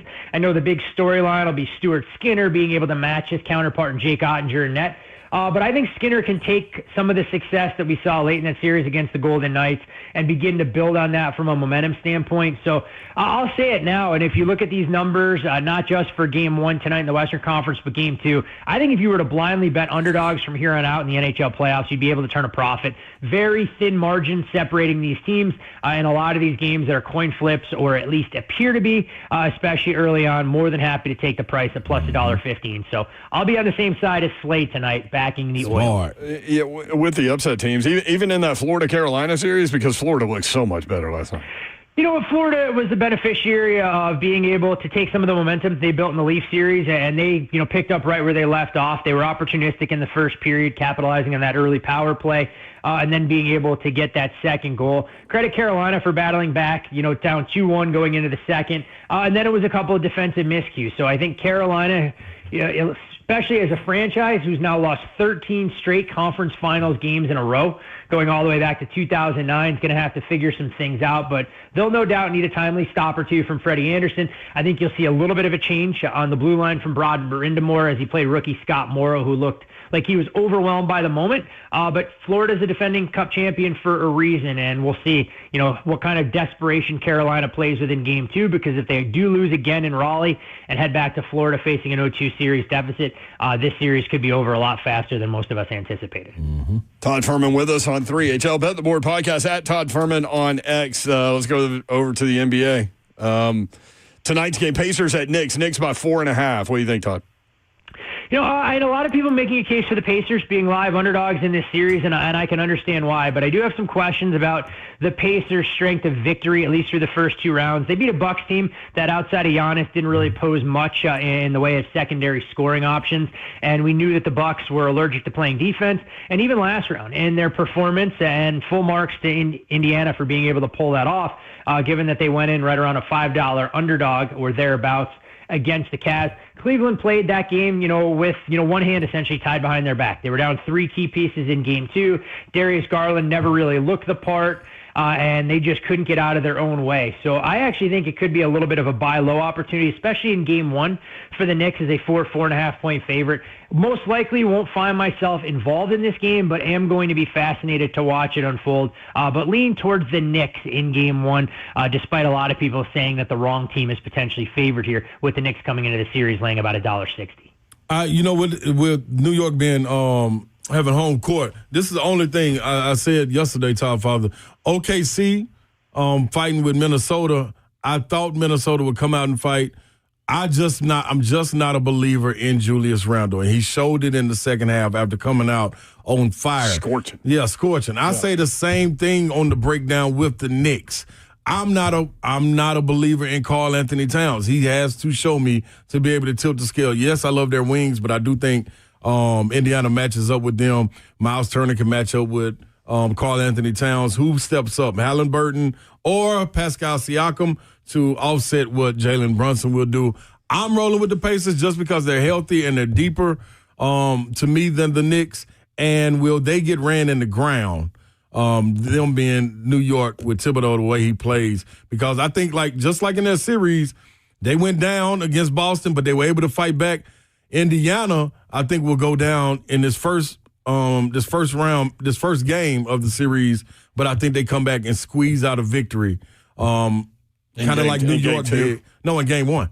Oh. Kind of like New York did against Boston throughout the series. I got you. I think Indiana's going to do the exact same thing because they stay steady with Rick Carlisle.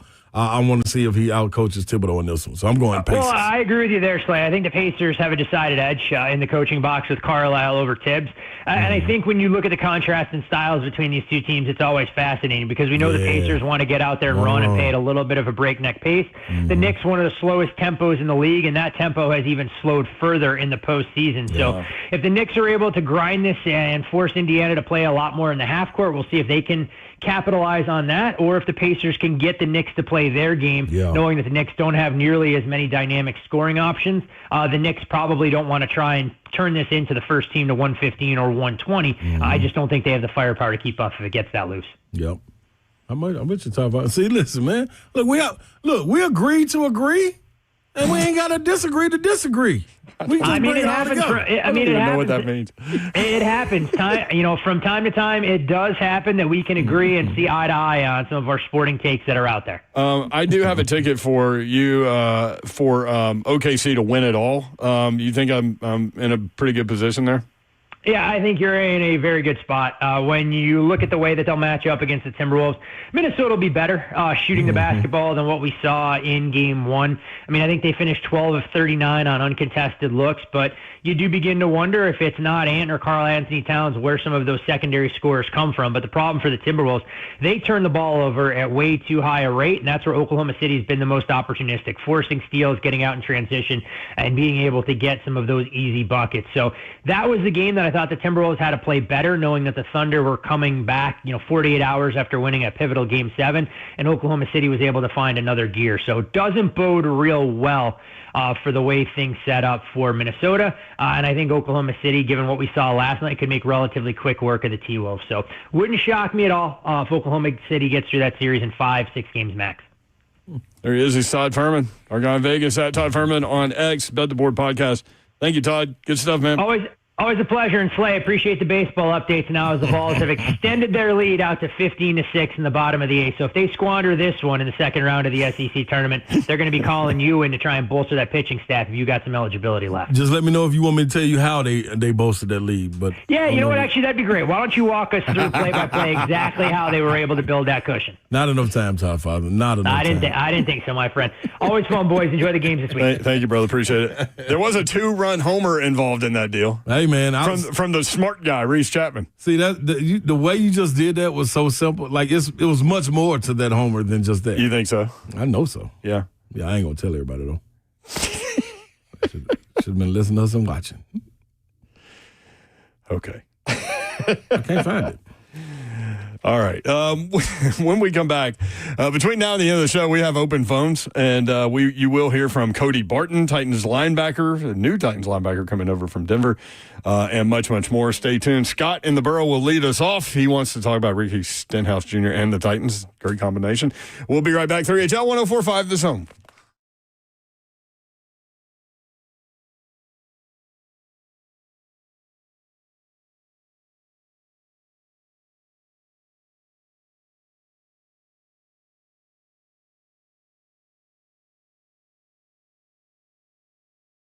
What's happening, good people? This is the opportunity that you need to take when it comes to knowing a number you need to call, somebody that's going to fight for you. That's Bart Durham Injury Law. Now, we all understand we're watching graduations take place, whether that be, 8th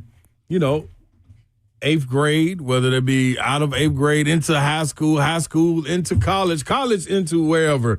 This is the thing that you need to know. It's a number you have to have. 615-242-9000 is the number. BDIL. Understand this, Bart Durham Injury Law. We'll be there to always fight for you. And when you throw those keys to the little one while you're having the barbecue, I always use Thatcher as an example. My little nephew, look at Thatcher. Go get us some ice from the store. We're back here having a good time. This is what you got to understand. You need to know mom's number, dad's number, everybody's number, unc's number. but you got to know this one. Blair Durham, 615-242-9000. Let them protect you and fight for you when those accidents happen. Those are the important things that you need to know when you're jumping on the road. 615-242-9000. Blair Durham, Injury Law.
Whether you're a homeowner creating your dream space or a pro managing multiple projects, discover a new way to shop at Ferguson Home, where great ideas become stunning spaces. Ferguson Home is designed for the way you want to shop. Explore the best selection of bath, kitchen, and lighting products online, or experience items firsthand in one of our showrooms. Our experts offer personalized support every step of the way. Bring your vision to Ferguson Home, where it all comes together. Shop top brands like Visual Comfort or find your local showroom at fergusonhome.com.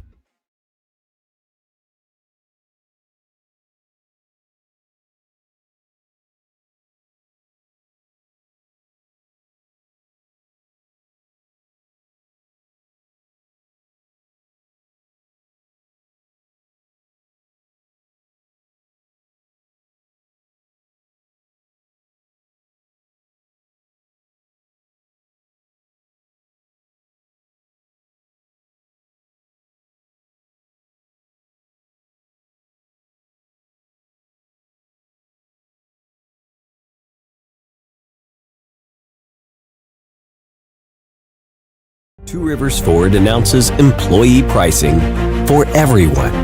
Every tradesman, every dad, every rising star. You pay what we pay. Two Rivers Ford. Locally owned. American made.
HL 104.5 The Zone. AC/DC tonight over at Nissan Stadium. A holdover from last night. Got postponed last night. Yep. Perfect night for it's warm out there. some rock and roll. Toasty. Oh, we ain't got rain. Oh. What's wrong? We got rain this weekend, Sunday and Monday, holiday weekend. I know. That's not very nice. Yeah, me and my friends rented a boat, and I'm really upset that because it's supposed to You rain. rented a boat? Yeah, from I'm Memorial Day on a weekend. boat. You and Two-Pain. A pontoon? Two-Pain. Yeah, pontoon T-Pain. with a slide. It's got a slide on it. Pontoon with a slide. All right. You going in a specific area I don't to know. go on that slab? I don't know. I didn't rent it. If it's not lightning, you can still go out there. Oh, yeah. If it's raining and not lightning, I will be out there. Yeah. What's the name of that place? It's like 2 feet deep that everybody goes and Party Cove or something. Out there in not Stewart's Ferry. I'm not a boat guy, so I don't know. But I do What's the know. name of that? I do understand that there Stewart's is Ferry is right. There's a Party Cove somewhere. You know who can buy a boat? People with lots of money, like Cam Ward, That's right. He likes to fish. got his deal done. Cam Ward, 4 years, $48.7 million, That's quick and to the point. fully guaranteed. Light work. A little bit more than $32 million hit his bank account immediately. It's pretty cool. How about that? Mama, we made it. I like it. I wonder what he's going to buy.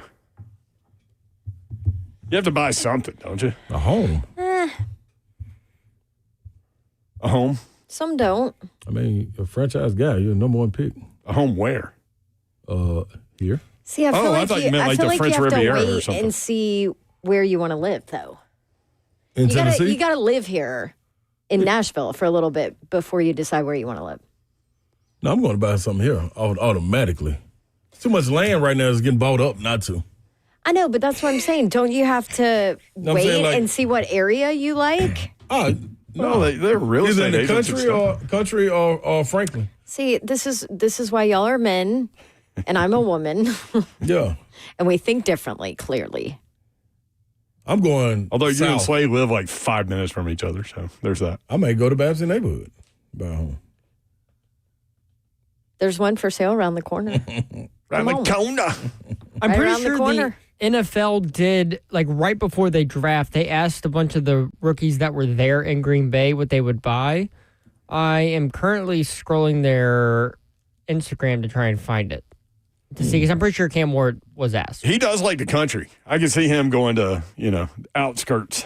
It seems like a slow-paced guy. Yeah. Parents I feel the same about them. Need a pond or something in the backyard. Seems like a guy that likes privacy. Stock it. Man, I'm not a fisherman at all. I would get a condo downtown too. I get Just to have one. I would buy one. So get the country Probably house two. and the condo downtown, Yeah, probably two of them. like on the top of a building Yeah, to sell. Or rent out. to rent out. You want to be a landlord too? My landlord is Cam Ward. Hey, think somebody wouldn't want to pay that for Cam Ward? Like pay a premium, They'll feel that close to him. extra few $100s a month. Easy to do. He's not landlording. I would. Did you buy something when you got your first deal overseas? Hell no. I couldn't think of nothing to spend. I had no time to spend nothing overseas. I had to wait till I came I mean, back it's not home. like you were going to buy a car Yeah, I had to come because back. you're not driving a car overseas. over there. I Yeah. had a car. They gave me a car. Oh, yeah, that's right. You get a car, I had food and gas. all your living Oh, I'm expenses, saying, everything. Yeah, wasn't nothing Some people don't realize how good. cushion it is. is they ain't playing got a clue. overseas. They Yeah. overseas and think of weird stuff, but Yeah. You needed That's clubbing good. money though, didn't you? Oh, that was light. They probably gave them that, That too. was light. Yeah, it was light. That was light. Yeah, they love to have you in the club. They boasters their club. And then you don't pay taxes on it, right? Until you bring it home. Team does. The team Supposed does. to. The team is supposed to. Yeah, they could slip up and forget, I guess, sometimes. Babs, did you buy something when you got your first big TV deal? Yeah. You know, that $16,000 I was making after I graduated college in Wilmington, North Carolina. I love that. You know what I was steak buying? I made- Ramen, because that's about all I could afford to I eat. made $12,000 when I got in the radio. Oh, man. Yeah. Oof. That was brutal. Ramen. That was a nice little play there. Ramen ain't no joke until you look at how much Sodium? is in it. Yeah, but I still like Still, ramen. no, it's still phenomenal. Yeah. I eat ramen. You call it ramen? I call it ramen. He calls everything weird things. Ramen noodles. Do you call it ramen? Ramen. It's ramen. It's ramen, right? It's ramen. That's what the TV commercial says. Ask the people. Oh, okay. All right, everybody, y'all call in and let us know if it's ramen or ramen. Is it ramen?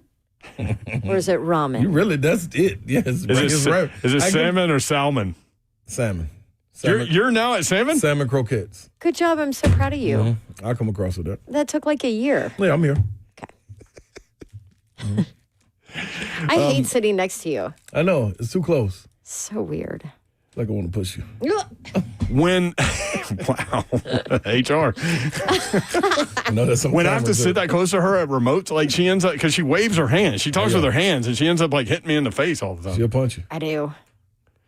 Dangerous. The real Mike Jones, as opposed to the fake Mike Jones, said Cam said he's buying a house. He can't wait to move out of his mom's house. That's what it was.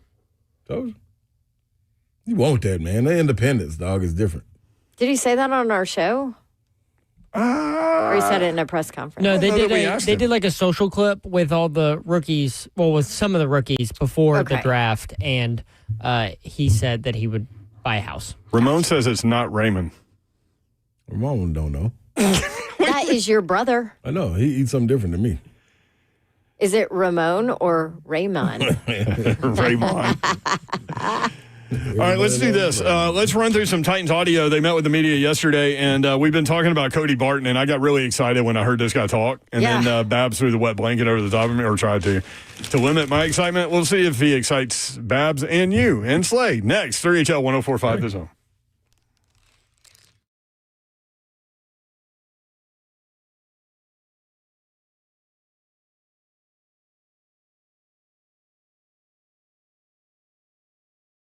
You need new windows and doors? You need Pella Windows and Doors of Nashville. They're the best. I've used them. That's why I am confident. And I can say that to you is because they really are the best. We love our new windows and doors from Pella, and they have been number one for highest quality and craftsmanship based on this Sitting 2022 survey of leading brands among homeowners. Homeowners here rated Pella as the leading window brand in Nashville, as number one for innovation. Pella's rated number one as the most trusted window brand, and Nashville homeowners recommend Pella windows more than any other window brand. I could go on with all the things they ranked number one in, but I'm just telling you, they're the best. And I went through all the companies before I found them and used them. You might be surprised to learn how affordable placement windows are from Pella Windows and Doors of Nashville. And they're celebrating 100 years in business, so you know they're doing things right. They have a May offer. It's called the Dawn Deal. You just have to ask for that. Just say, give me the Dawn Deal, 50% off qualifying installations and 0% APR for 36 months. Ask for details, schedule your consultation, and check out the Dawn Deal at PellaNashville.com.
Good evening. It's 5 o'clock. I'm Joseph Bonanno live from the 104.5 The Zone Studios. The Titans and number one overall pick Cam Ward have agreed to a 4-year, $48.75 fully guaranteed rookie contract, including $32.1 million signing bonus. The deal is done as a new era in Tennessee can officially begin. In the NBA news, Oklahoma City's Shai Gilgeous-Alexander has won the NBA MVP award, joins Russell Westbrook and Kevin Durant as the only Thunder players to win it. In Tennessee, SEC tournament game versus Alabama almost wrapped up here as the Vols hold a 15-6 lead in the top of the ninth inning, just 3 outs away from moving on to face number 1, Texas. For your foundation repair and waterproofing needs, you need to visit USSTN.com. Breaking news at once on your home for the Titans and Vols. This is 104.5 The Zone.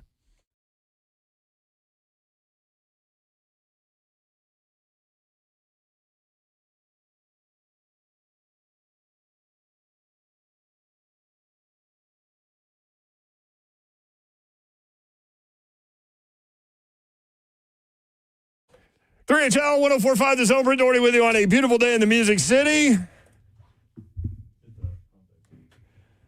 What day is today, Babs? What day is today, Babs? All day. I hate y'all. I hate that drop. Why does it still exist, Zeph? You say that about all of your drops. I know. These are all things you said into a microphone. I may or may not have made one. It's not in yet, but it will be by tomorrow. That's maybe Dawn apologizing, maybe not Dawn apologizing. I thought you already had one of those. No, I had one that she said it was my error that sounds like this. Oh, wait, this hotkey doesn't work. All right, so too bad. Too bad. The hotkeys on hotkey 1 are not working today, so I can't actually play that. What does that even mean? What is going on around here? Dude, everything's just breaking down. Everything is falling apart back here. You can watch the show live, YouTube, Facebook Live, Twitter, and Twitch. Twitch, please. Will Anderson, 1983, says, ramen if it's 25 cents on the stove. It's ramen if it's $25.12 south. Ha, I fixed it. He ain't wrong. He's just wrong. He's right, yeah. I don't know about those ramen restaurants, man. Why? Don't they have it's like noodles and soup and like fish heads and stuff like that? It's a bunch of stuff. You don't have to get fish head in the ramen. A lot of it comes with like pork or like beef. Babs is here, y'all. Hi. What up, Babsy? Can you play that? I'm here.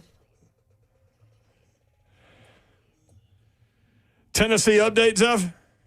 They were up 15-6, but Alabama's got runners on second and third with nobody out, top of the ninth. Here we go, Slay. 15. Here we go, Slay. This has got to be. If they blow a 9-run lead with like 5 errors. That can't even happen. I'm going to go on out there on the limb, top of the ninth, no outs. Come on, y'all. I think it's time for Tony to get out there and pull A.J. Russell, who has done phenomenal since he's been in, but he's at about 77 pitches right now. I'm going to finish it out. I don't want to play around. I mean, it's not your 9-run lead. Yeah, you need to use pitchers tomorrow too. Hey, you got Liam Doyle tomorrow. We're good. Right. This is a play every day thing. You said that. You told me that against Texas, and I bet that. No, they play Texas tomorrow. No, you told me that against Texas, and I bet that. They haven't played Texas, Slay. Who they played? You told me that they got this. Arkansas. No, that's when Liam pitched? Yeah. Yeah. You told me that, and I lost all my money on that. The one time I tell Slay to go ride Liam Doyle. Oh, yeah, don't worry about that. He has his worst outing of the season by far. You should have listened to me. I said they're going to beat Alabama. No problem. Y'all should have listened to me. They suck right now. 15 runs doesn't suck right now. Well, they get you in a moment every time. Now, tomorrow might be a different story. Every time. We'll wait till tomorrow. Slay Dog is here. I'm in the building. Oh, look. Zeph's just hating on you. No, I clicked 3 different ones. They didn't work.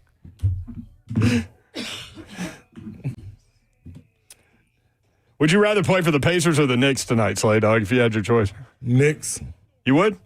Home game in the Garden. Yeah. Eastern Conference Finals. Well, you'd hit a 3, you'd be high-fiving Spike Lee. No question about it. No question about it. None. All those former Knicks that are there. Yeah. I love it when you said they're always there. You just don't notice because they don't get this far. They don't. And we always looking at another team around this time. Ewing, yes. They are. This is a good time, though. Good time for basketball. For New York. Quick shout out presented by Unk Down the Street. Yeah, that's right. To Robert Hassel, played at Independence High School, and he's from here. And he got called up to the Washington Nationals. That dude can play. And I've told the story on the show before. Our buddy Blake Krieger used to run a batting facility called RBI, and went in there one day. Kids taking batting practice, getting coached up. I heard a different sound in the cage. I looked over, and it's like a little kid just whap, whap. Asked Craigs, I said, who is that? He goes, his name's Robert Hassel. He's 12 years old. He's going to play in the major leagues. There he is. And guess where he is? Major leagues. Although they got rained out tonight, right? That's right. That's good. Get to hold on. Oh. Let's soak in. Scott Soak in. in the Burrows, 615-737-1045. Scott, what up? What up, Dawn? Your hump day is pitiful. You're being nice. Listen, that was like a year ago, and Zeph will not get rid of it. Oh, my gosh, that's pitiful. But, hey, for the record, it's Pitiful's pronounced a mean word. For the record, it's pronounced salmon, ramen, and by the way, Party Cove is at Percy Priest. I've been there a few times. That's what I was trying to say. Party Cove. I had to buy Stewart's here.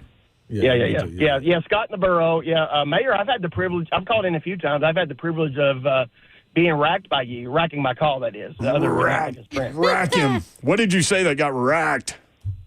I don't remember. Something about I think I predicted the Vols to win the national championship or something stupid like that.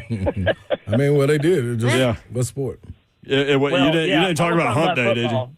I was talking about football at the time. Yeah. Well, Hump Day to me is Whiskey Wednesdays. It's kind of different. So, No, I just wanted to ask y'all a couple questions. Y'all know me better as your friend from Buffalo Wild Wings. Last Halloween, I was dressed up at the bar. Do you remember the costume? Yes. The best one at the bar? Joker? That was me. Joker. Yeah. Yep.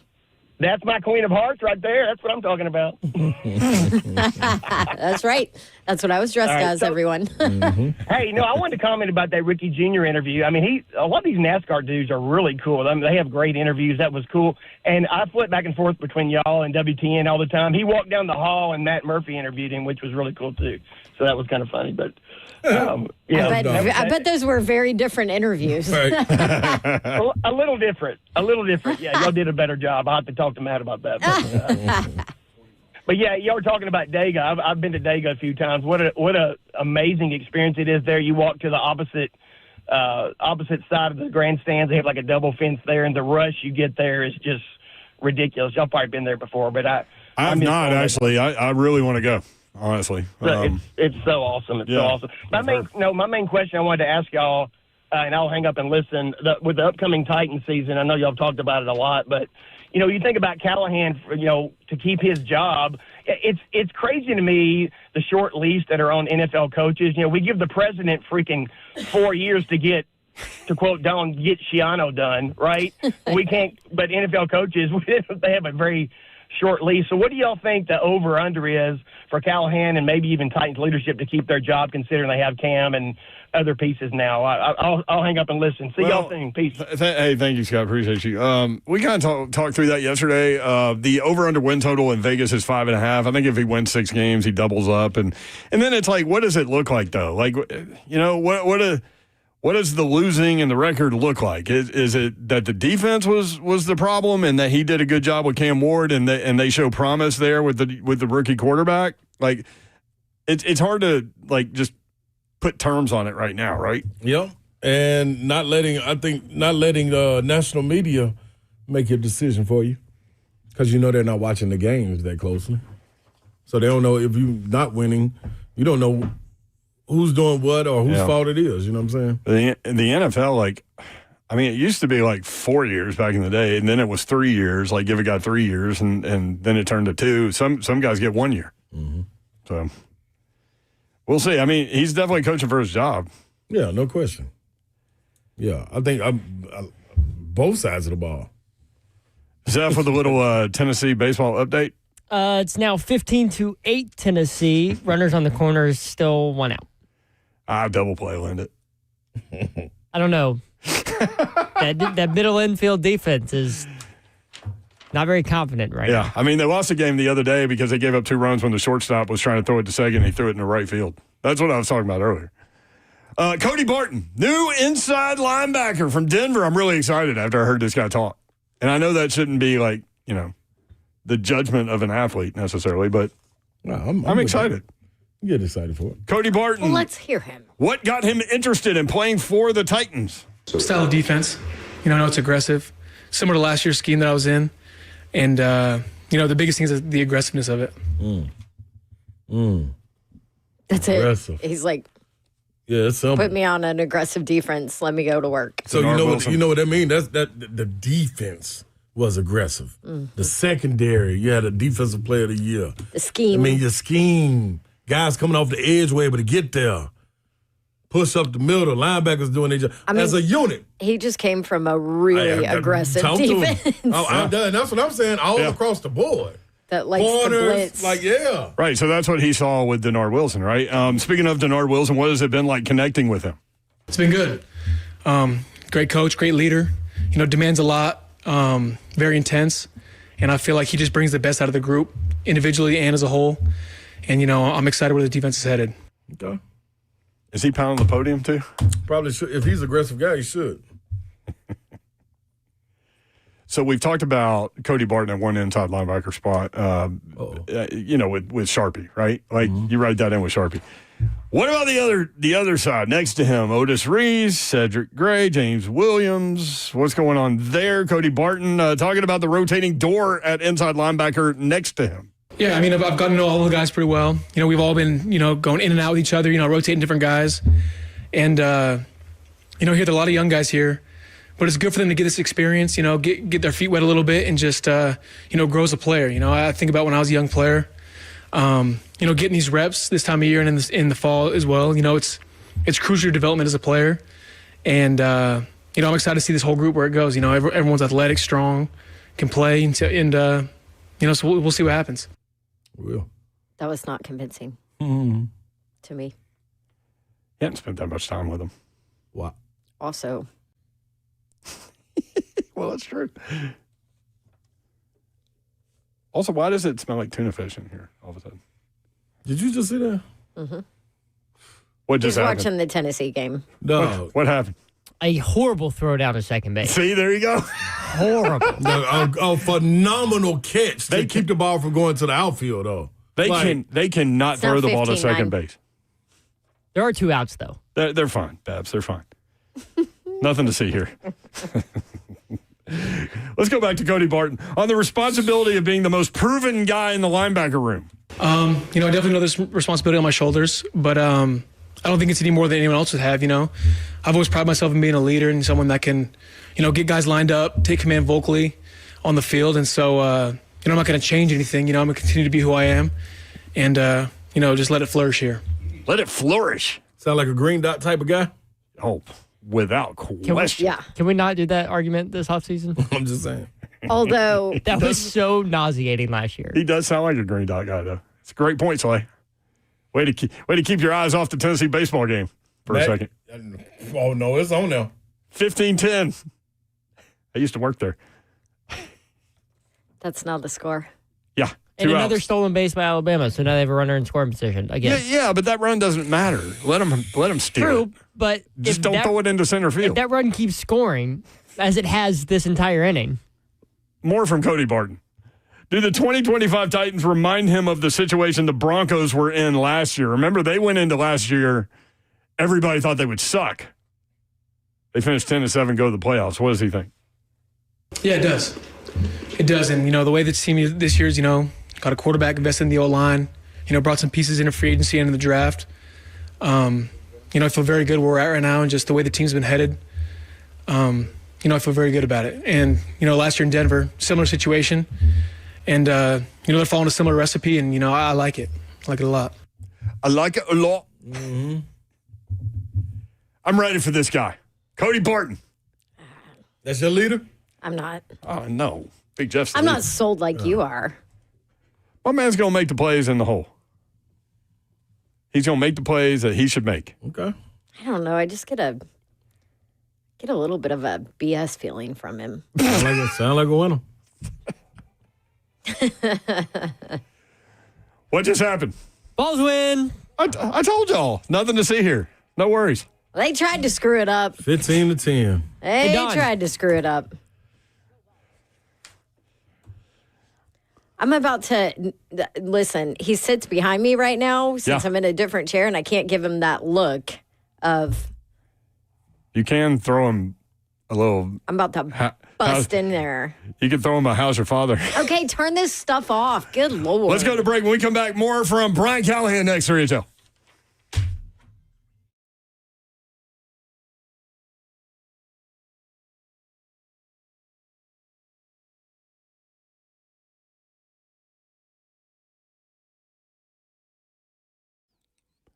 Upton Dodge Chrysler Jeep Ram. That's where you need to go to get that next new vehicle, whether you're looking for a car, truck, SUV, or Jeep, new or pre-owned. These are your guys. Employee pricing going on there. They've got all kinds of deals that they have outlined for you. Just simply go online and you'll be able to find all of those deals and the entire inventory. GuptonMotors.com. All of the dealership information is there.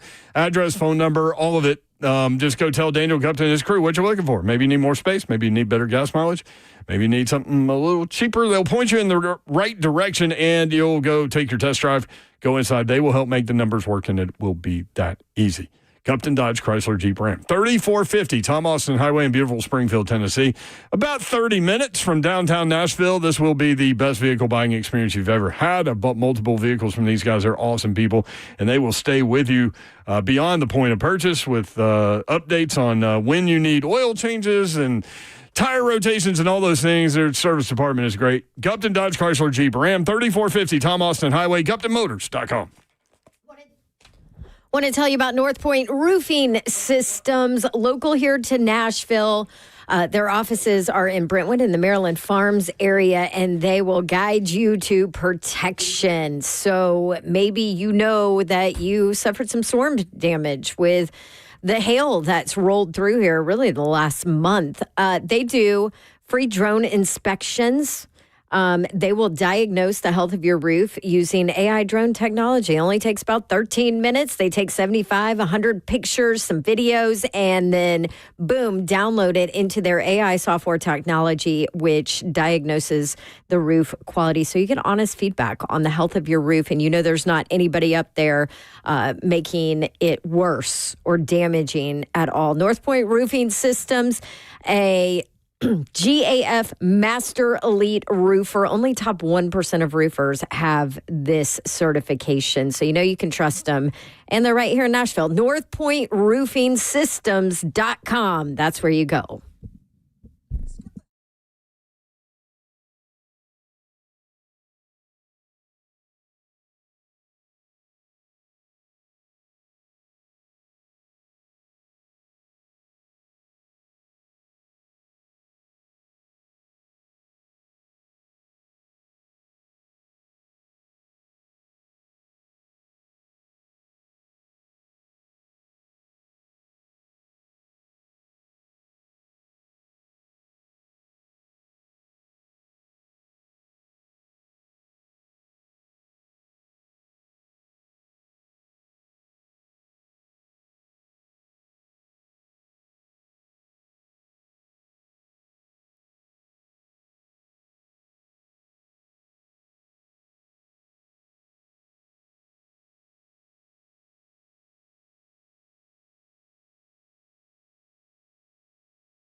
3HL 104.5 The Zone. Jeff Dog, what time does Tennessee play Texas tomorrow in the SEC baseball tournament?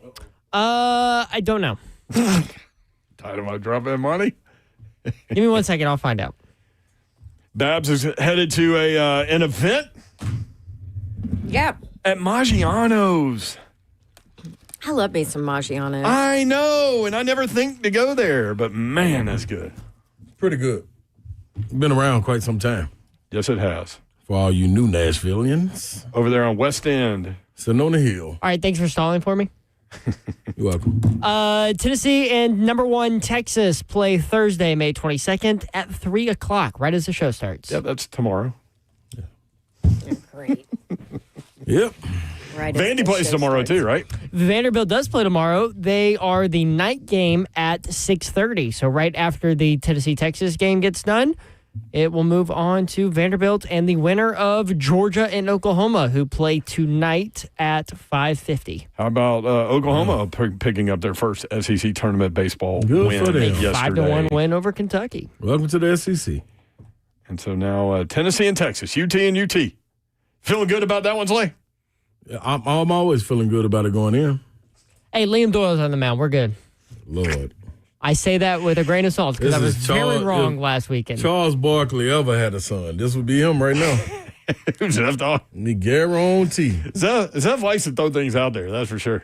You should just let it lay. So Did you see? Fine. Did you see like in the outfield at Hoover? So they have all the logos, and they're in alphabetical order. So Tennessee and Texas logo are right next to each other, and Texas is using that stupid T that they use that wants to be Tennessee so bad. Here we go. That wants to be Tennessee so bad. Put the Longhorn logo up there. What are you doing? You're the Longhorns. You're not the T's. you're not the tease. Okay. You're a tease with Liam Doyle talk. Like, I like that guy too, but I ain't guaranteeing nothing. I guarantee that they would win today. I'm not guaranteeing tomorrow. Oh, no, I'm not guaranteeing. Yeah. Texas is good. They are good, but they just lost, so that's true too. Well, look I like feel we'll like be Seth hosting. needs to take a deep breath back there. Okay. He can. No, I'm mad Disaster. I'm mad that Texas is using our logo. Cam Ward got his deal. 4 years, $48.7 million, fully guaranteed. 32 and change million of a signing bonus. Doesn't want to live with mama. Gonna buy a house. Number 1 overall pick. I mean, God, that's life changing, huh? absolutely. I mean, $32 million hits your bank account like. Yeah, that's I'd have to buy something, Slay. I'd have to go buy, I don't know. Oh, there's no telling what you would buy. Buy whatever you want. Well, You like nice things. I do. You do. You don't? Not really. Oh, by the way. I mean, I do, but think about it. Like, I pick my things, you know? Is that a Louis person? I like watching. I might. That's what I'm saying. I pick my things, Slay. You got LV over there? I was just Oh, she does. Look at it. I do. squinting. Actually, You got the big bag. my mama got that for me. Boy, Buff is something. It's my girl. She's That was Happy birthday, Tom. Buff. Oh my gosh, it's her birthday today. It is her birthday today? Woo! We just had the 5-year-old birthday party, and it's not her birthday for a month. It's my mom's birthday today. Did you forget, or you just forget to say on the show? No. Does she know how to listen to the show, Babs? Oh, daughter of the year. Yeah, but she doesn't listen. I taught her how, but she doesn't care. Happy birthday, Buff. Yeah, Happy buddy. birthday, BB. It's amazing. She's like 26, and you're 25. I don't know what's going on in your I know. family. I don't know how that works. Yeah. Buff. Dang. No, I saw your Happy garage. birthday. You know how many times, Slay Dog, this woman sits in here and says, we're cleaning the garage this weekend, and Travis isn't down with it, and he Yes. doesn't like it. And I saw your garage. And I looked around, and I said, Babs, I thought you said multiple times you're going to clean your garage. And you know what she said? We did. This is clean. So imagine how bad it was before. And don't you judge me for my garage. I'm not judging anything. I'm just going by what you say. It's because Mr. Babs needs to Oh, here we go. get his crap out of there. The first thing she did point out was all the golf shoes that are. Like, seriously, why do we need that many golf shoes? How many golf shoes do you have? One pair. I don't even have You one don't even pair have anymore. one anymore. I know. I need to buy some Slay? before the tournament. I won. One. Yeah. I don't even have them. Chunky got them. Oh, they were in the car? No, are you Good thing your kidding clubs me? weren't in there. I know. What else was in the car that you don't have anymore? I don't know. When I started looking for it, that's One of when his, I usually find out. One of his chips from our casino. It's like $100 Yep, chip. $100 chip. She took a $100 chip? Yep. I mean, but if she ain't going back to Vegas, she can't do anything. Well, Sure she can't can. do Just anything hold on with to it it. anyway. She's in jail. Just flip it up and down in jail. Ball marker. There you go. Pacers at Knicks coming up tonight. New York favored by 4.5. 7 o'clock on TNT. And what else we got? Edmonton. Mm-hmm. You and Todd are with Edmonton Oilers. Yep. Which means I'm with the Edmonton Oilers. And isn't it funny, though, like the majority of the time after I pick mine, Todd is like, you know what? Well, here's what he does. This time, Slay. Here's what he does. He kind of like loosely makes fun of you. You give your take, and then he goes, actually, Slay, I'm going with you on this one. He always does that. Mr. Babs is listening right now, okay? I So was just about- watch what you say. I was about to say that, too, but I don't know what. One of my favorite people in the world, Travis Harder.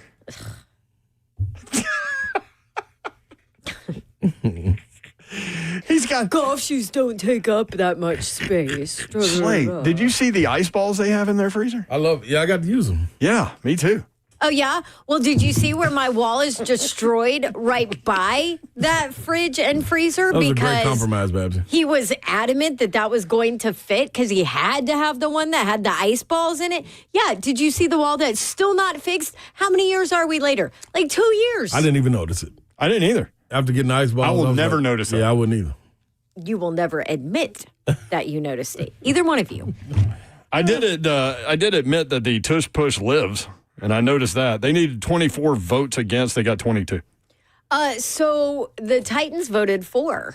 The Tush push? Yeah, to keep it. They liked it. What did you think about that? They're going to put Will Levis in there and let him go do the tush push. I don't know what I think about that. Part of me thinks that is a ridiculous thing, and I hate that the Eagles start with 1st and 9 where everybody starts 1st and 10.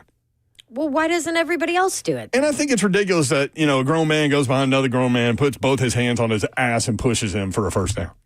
Mayor doesn't like it. But then part of me is like, you know what? If you don't like it, stop it. So I don't know where I am on it. I did find it weird that in 2 years, Philadelphia went from 93% success rate to 76% success rate. So what does that mean this year? Is it going to be in the 60s? Yeah, maybe it'll keep going down. Yeah, to but where those- eventually it's not even a conversation. And it's Don't even not matter. up for a vote anyway. Yep. And other people just start using it. If it's good for them, hey, pick it up. Good for the, what is it, goose? If it's Good for the gander? goose, Also, yeah. I think the language that they were going to use to ban it would have banned like pushing the pile, Yes. like when like a running because back. they changed it from the last time that it Well, was. you know what's stupid played too? in. Yeah. Is you You're right, can't, Seth. you can push a guy, but you can't pull a guy. Mm-hmm. Why can you push a guy and not pull a guy? I think it's because when you pull, I think your back is towards the defense. It's kind of dangerous. So what? Football's dangerous. I mean, Yeah, but they're trying to make it less dangerous. Is the problem? pushing's dangerous too. But does that not, and am I not making sense? If No, I see pushing what is you're saying. legal, why is pulling not legal? Yeah, it should be. Did they do something with the kickoff too? The onside kick. They're Yes. doing Onside, onside. the Onside onside. That's what it was. Did they Which officially is- do something? Yes, Yeah. officially, you can now declare the onside kick whenever you want, but you have to be trailing. You can't be in the lead. So it's not just the fourth quarter anymore. And you're now a yard closer when you're kicking. So instead of, I don't know how, what was it, 10 yards apart or 15 yards apart? You're now like 14 yards apart or whatever it is. I wonder if that's going to make a big difference. I know they fight for every inch in football, but that 1 yard going to make that big of a I difference? just feel like Every blade of grass. it's. That's what they always say. I mean, it's a moot play nowadays anyway. Right. You know, which I hate, but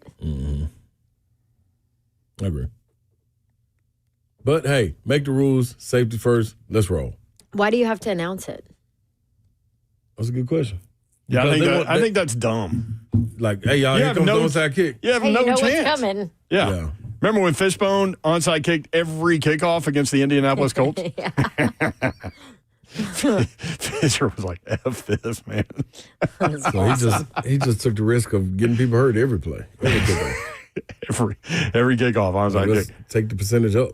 That's cool. Candy B, will Slay be able to get his belongings back once Chunky Junkie's case is settled? It's a great question. Police haven't talked to me. I don't know where the pistol is, where the car is. No, I do think State Farm went and got the car. I mean, they cashed that one out, I still got the keys, yeah. I still got the keys. You had the keys? Mm-hmm. Huh. I mean, it's totaled, so don't even have the keys. You miss that car, don't you? I love that car. Car can get everywhere. Okay. Can't most cars get everywhere? No, not like this one. This one gets in and out everywhere. Okay. Now, you're talking about the big ass truck. There you go. Yeah. Okay. 615-737-1045. You can watch the show live, YouTube, Facebook Live, Twitter, and Twitch. Twitch, please. I mean, you could outlaw the quarterback sneak too, right? Nah, then you really take, for us, Will Levis out the game. Like, we need that. What if they made him like the quarterback sneak guy? Why wouldn't you? The tush push guy. Why would you not? If I'm Will Levis, I would fight that. Yeah, I would too, but. You go in a 3rd and 1. Here we go. Man, dude. Tony Pollard, locked and loaded. This is you. This is you. The first opportunity to get it. Like, he could throw it if he wants to. Like, he'll probably do anything. So, I mean, it's your gamble as a coach putting him out there, but physically, like, that's him. Remember he dove over the pile? Didn't he have to dive over the pile? Yeah. Last year? Yeah. I mean, he constantly put his body in harm's way. I'm saying, like, give you all for the team. I mean, but he's a big dude. Dude, and ripped up. Yeah.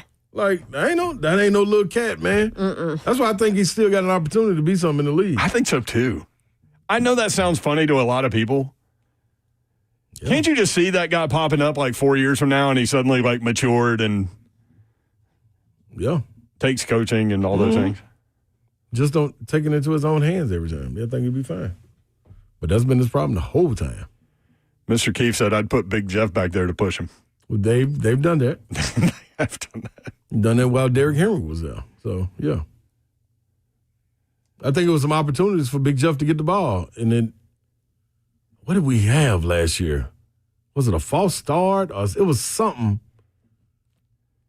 I forgot what it was. But Big Jeff had a couple of short yardage packages that he was in last year. Yeah.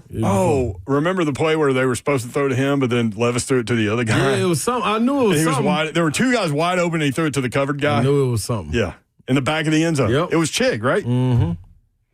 Quite a few Now, things. listen, Chig has had a little bit of a... He got better toward the end of the season, though. A little bit of a problem catching the ball. Yeah. We need him to be better when it counts. He's all right. He'll be all right. Okay. Going into, year 3? I don't think he's not going to be all right. I'm just saying, like, we need it when it counts. In the beginning of the season when he was dropping it, that's when we needed him to catch it. Like Tennessee baseball errors? Like when you're playing Tennessee baseball, you need those errors to happen when they count? I mean, they don't happen like in the second inning with nobody on base. That's when we need them. They happen in the 9th inning. It's too much. That lead to 6 runs. Yeah, it's too much of a problem. Where Zeph's guy, Liam Doyle, goes 6 2/3 scoreless innings, and then they give up 6 runs in the 9th inning to LSU. I mean, it's going to be a great matchup for him. Pitcher of the year versus number 1 team. Let's go. Mm-hmm. How about pitcher of the year and softball pitcher of the year? That right there let you know. Some developing going on up there on Rocky Top. I like it. Like it a lot. Would you want to see that softball pitch coming at you? Nah, 78 miles per hour? Nah. Rising, too. Yeah. From right on top of you. Mm-hmm. I say it all the time. Like, y'all don't understand. If you haven't been to a softball game, you don't understand how close to the batter the pitcher is. It is crazy. Mm-hmm. No, I'm straight. It's like, vroom, vroom. I ain't getting in the box. Did you ever try to play softball, Babs? Yeah, it was really good. Why'd you quit? Because of volleyball. Too much time. Even back then, well, because they're same seasons. Mm. Oh, yeah. In high school, at least, they were same seasons. So had to choose. It's a problem with soccer and baseball. Yep. Like the big part of soccer's season and travel baseball. Intertwined. I was a catcher, by the way. What? That's probably another reason my knees stink. Because I played until freshman year of high school. That is a lot of bending, boy. That hurt my knees thinking about a catcher. And it's hot. Yeah. And I had all the long All that little gear on. Yeah. Woo, Babsy. And I then can you see it, put though, with the that ponytail. head comes on and off, the helmet on and off, and then you just got knots all up and dirt everywhere. Yeah, softball. Play on dirt. I do remember when I switched from slow pitch to fast pitch, though, and was like, oh, Different. this makes catching a heck of a lot more fun. Put me in. It's getting serious. I have a giveaway. You do have a giveaway. Let's do this real quick. So stay tuned. Babs got a giveaway, has a giveaway. Great grammar there, Doherty. Brian Callahan, what gave them confidence that Dan Moore was going to be worth the big money at left tackle? Yeah, I think you watch all those things. You know, you watch the sacks they give up, you watch the pressures they give up, you watch penalties, and you try to determine what's fixable and maybe what isn't, and what you're okay with. And there's things that I think he can be corrected in technique-wise that are going to help him a lot. There's some things that, you know, sometimes you just get beat by good players, which the AFC North has a few of them, and we'll see a few of them ourselves. And so there's that part of it, and how can you help in those situations schematically.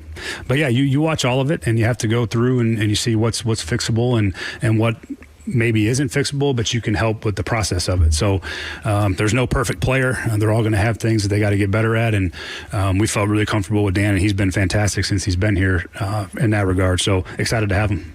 Let's hear from the left tackle when we come back. Also, Fairy Tale bingo card. Do you have Parsley Slay? I do. Moses just asked me the same thing. Yep, I do. What up, Moses? You have a giveaway, Babsy. Give it away, Babs. Is it the full furniture set in your garage that your husband is complaining about? What if you I hate it when he listens. What if you gave that away?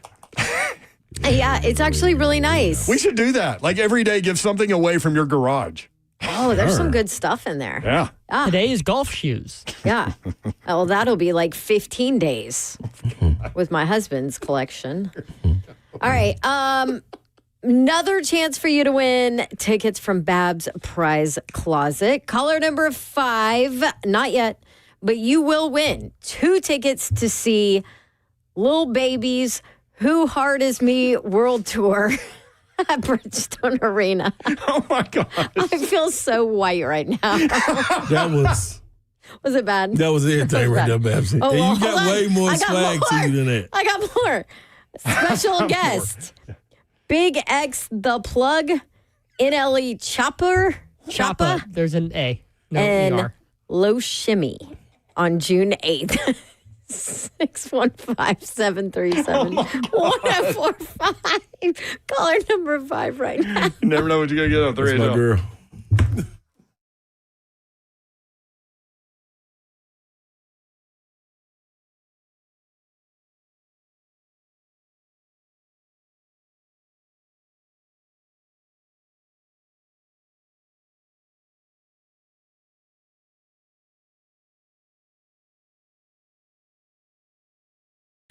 All right.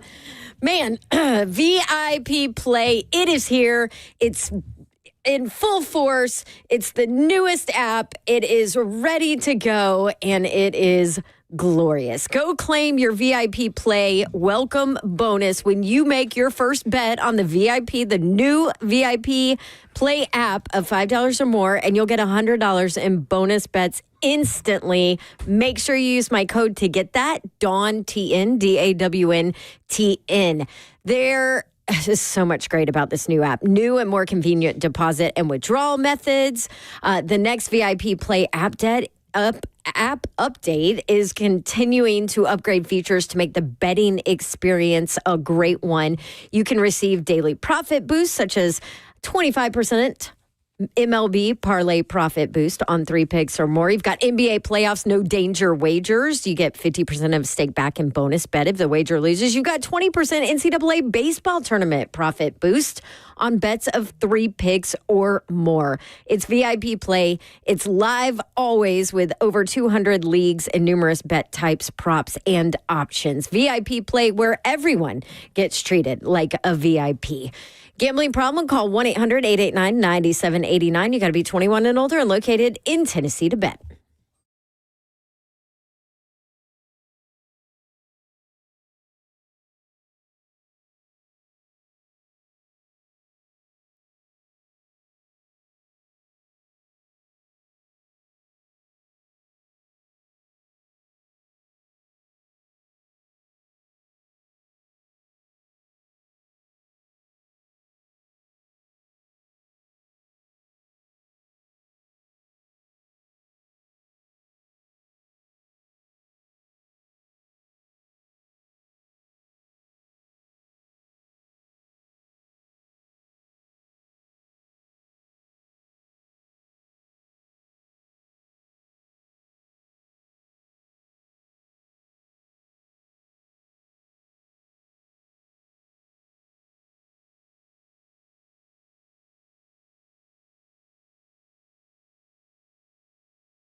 3HL 104.5, The Zone. Brent Doherty, Don Davenport, Ron Slay. What up, though? That was a hell of a giveaway. Yes, it was. Babsy held it down. I heard Darrington out east won it. Darrington, did you win the tickets? That's what Zeph just told me. I wasn't tickets, and I was calling to ask Slay a basketball question. Well, look, you doubled up. Yeah, you never know what's going to happen on 3HL, Darrington. That's why I love the show. I never not listen to it. What's your basketball question? I think I was going to ask Slay, out of the Garden, which one has the most lure, TD or Madison? Oh, if this were, I'm going to say Madison, but if it was the old Boston Arena, I would say that one. Where they had the parquet floor, like I would say that one. What is it? TD Garden. TD Garden is it's getting there. You know what I'm saying? It's getting there, but Madison Square is something else. Been standing too long. But does Madison get because of all the other stuff that happens inside Madison? It is not just basketball. Like, I think people know more about Madison Square from wrestling and boxing and other events more than actually the Knicks. No, not me personally, because the buzz about arriving to the Garden and then walking through the corridor, getting to the locker room and all of that, and then once you get out there on that floor, I think it's me personally, I think it's synonymous with basketball, no questions about it. Okay, sounds good. That's just Don, me, though. I heard you were struggling with the promo about this concert. Maybe you should come with me so we can go see Big X the Plug in them. That's my boy right there. I love Big X the Plug. Big X the Plug. Yeah, and you say it just like that too. I gotta say, I'm here to see Big X the Plug. I gotta run it together more, right? Big X the Plug. Yeah. One bro. There you go. An NLE chopper. NLE chopper. Yeah. Ooh. Little shimmy. Little babies. Hard as me world tour.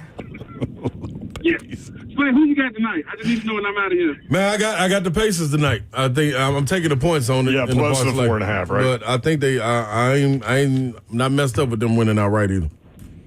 Don't let Buck get in your head, because you know he's been going Indiana crazy since they won in there. Now all of a sudden he's a real Indianimal. So just be careful with that. y'all people have a good one, man. Mayor, I got one for you. Yeah, man. I didn't have one last time. Let's go one stat. In 2001, if the Miami Hurricanes offense never scored a touchdown, they still would have won the NCAA championship. Y'all have a good rest of your day. 2001, that's one of the best college football teams that's been, that Miami team. Mm-hmm. And that's who Tennessee would have played had they beaten LSU in the SEC championship game. See you bye. I need to pull up my what's the name real quick. Parsley. Oh, major move. Josh Hubbard coming back to Mississippi State. Oh, wow. That's big. Coming back for his junior year. That dude can play. Gator Mike next up on 3HL. Mike, what up? Hey, what's going on? Yeah, Brent, to be correct, that's who Florida would have played LSU and then Miami if they would have just simply won in the swamp. But you know how that goes. Because of 9/11, remember? Yep, I do. Real quickly. 18-point underdogs to your Gators that day. Gator Mike. I know. Yep, Travis Stevens ran all over us. Yep, and John Henderson and Albert Hainsworth with the Prowler package. Big Al. That's right. She said something to Hainsworth that night in the suite. But anyways, I told Zeph what they need to do with Jeffrey Simmons is do a little short yardage package like Ole Miss does with Peegs. Is that the dude's name? The big defensive tackle they bring in? Well, they did. The Titans have. Yeah. What? Yeah. How did I miss that? They've done it a couple times. I want to say 3 or 4, right? That just shows you how much I watch our Titans, Babs. Sorry about that. Well, last year he didn't get the ball in it. Yeah, that's true. Probably should have. Well, listen, good to see y'all yesterday. Great to see Chris Lowe as always and hear his stories and everything. But, yeah, Babs, definitely get more stuff out of that garage so you can fit more of your stuff in there. That's right. Golf shoes gone. Y'all have a good one. Thank you, See you, Gator Mike. Everybody Travis isn't even here to defend himself. Oh, he'll hop in the text.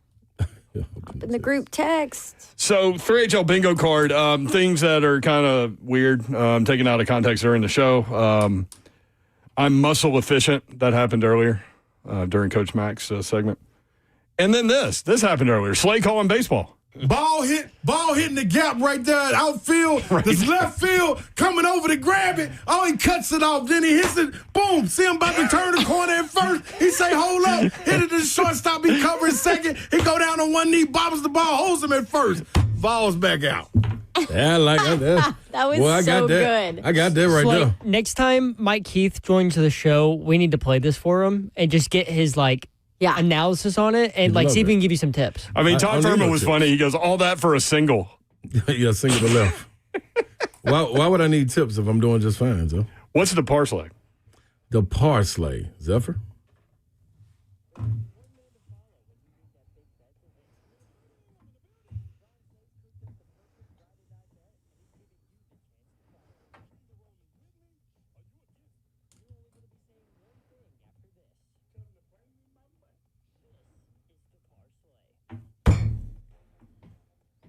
Parsley! What you got, Big Slay Dog? Well, ladies and gentlemen, I just made up a new one. A new parsley. This is incorporated Tell me more. A lot of 3 points. Because I'm sure it's going to be fascinating. This is 50%. He won last Monday. Yep. How many legs? This one is 5. All right, what you got? I have Jalen Brunson, 25-plus points. Karl Anthony Towns, who I don't trust, over 1.5 made threes. Miles Turner, over 1.5 made threes. Mikal Bridges, over 1.5 made threes. Man, that dude's been great. Aaron Neesmith, over 1.5 made threes. Former Vandy Commodore. Yep. So 2 threes from Neesmith, 2 threes from Bridges, 2 from Turner, 2 from Towns, 25 points from Jalen Brunson. That'll get you at plus 984. I like it. Little 5-legger. And then just a little two leg. Pacers plus 4.5. Edmonton Oilers plus. Money line. I like that one too because I bet that one individually. So might as well combine them with you. Makes sense to me, doesn't it? Yep. I'm losing. Ain't losing me. All right, back at it tomorrow. Tomorrow's already Thursday, y'all. I love it. You love it, Babs? I love weekends. Are you hosting the reveal tonight, or? Yeah. Oh, okay. I thought you just in. I don't know. What are you supposed to do? Like, hey, here's the new uniform. There it is. Check it out. Yeah. Oh, cool. Basically. And you get free pasta out of that? Yep. Don't look at her smile. That's going to be good. Nothing like that, man. We appreciate you guys including us in your day and in your lives. We do not take that for granted, nor do we take that lightly. Good night. God bless. See ya. Wouldn't want to be you unless you were the Tennessee Vols with a big lead. That's it. Trying to blow it. 15-10.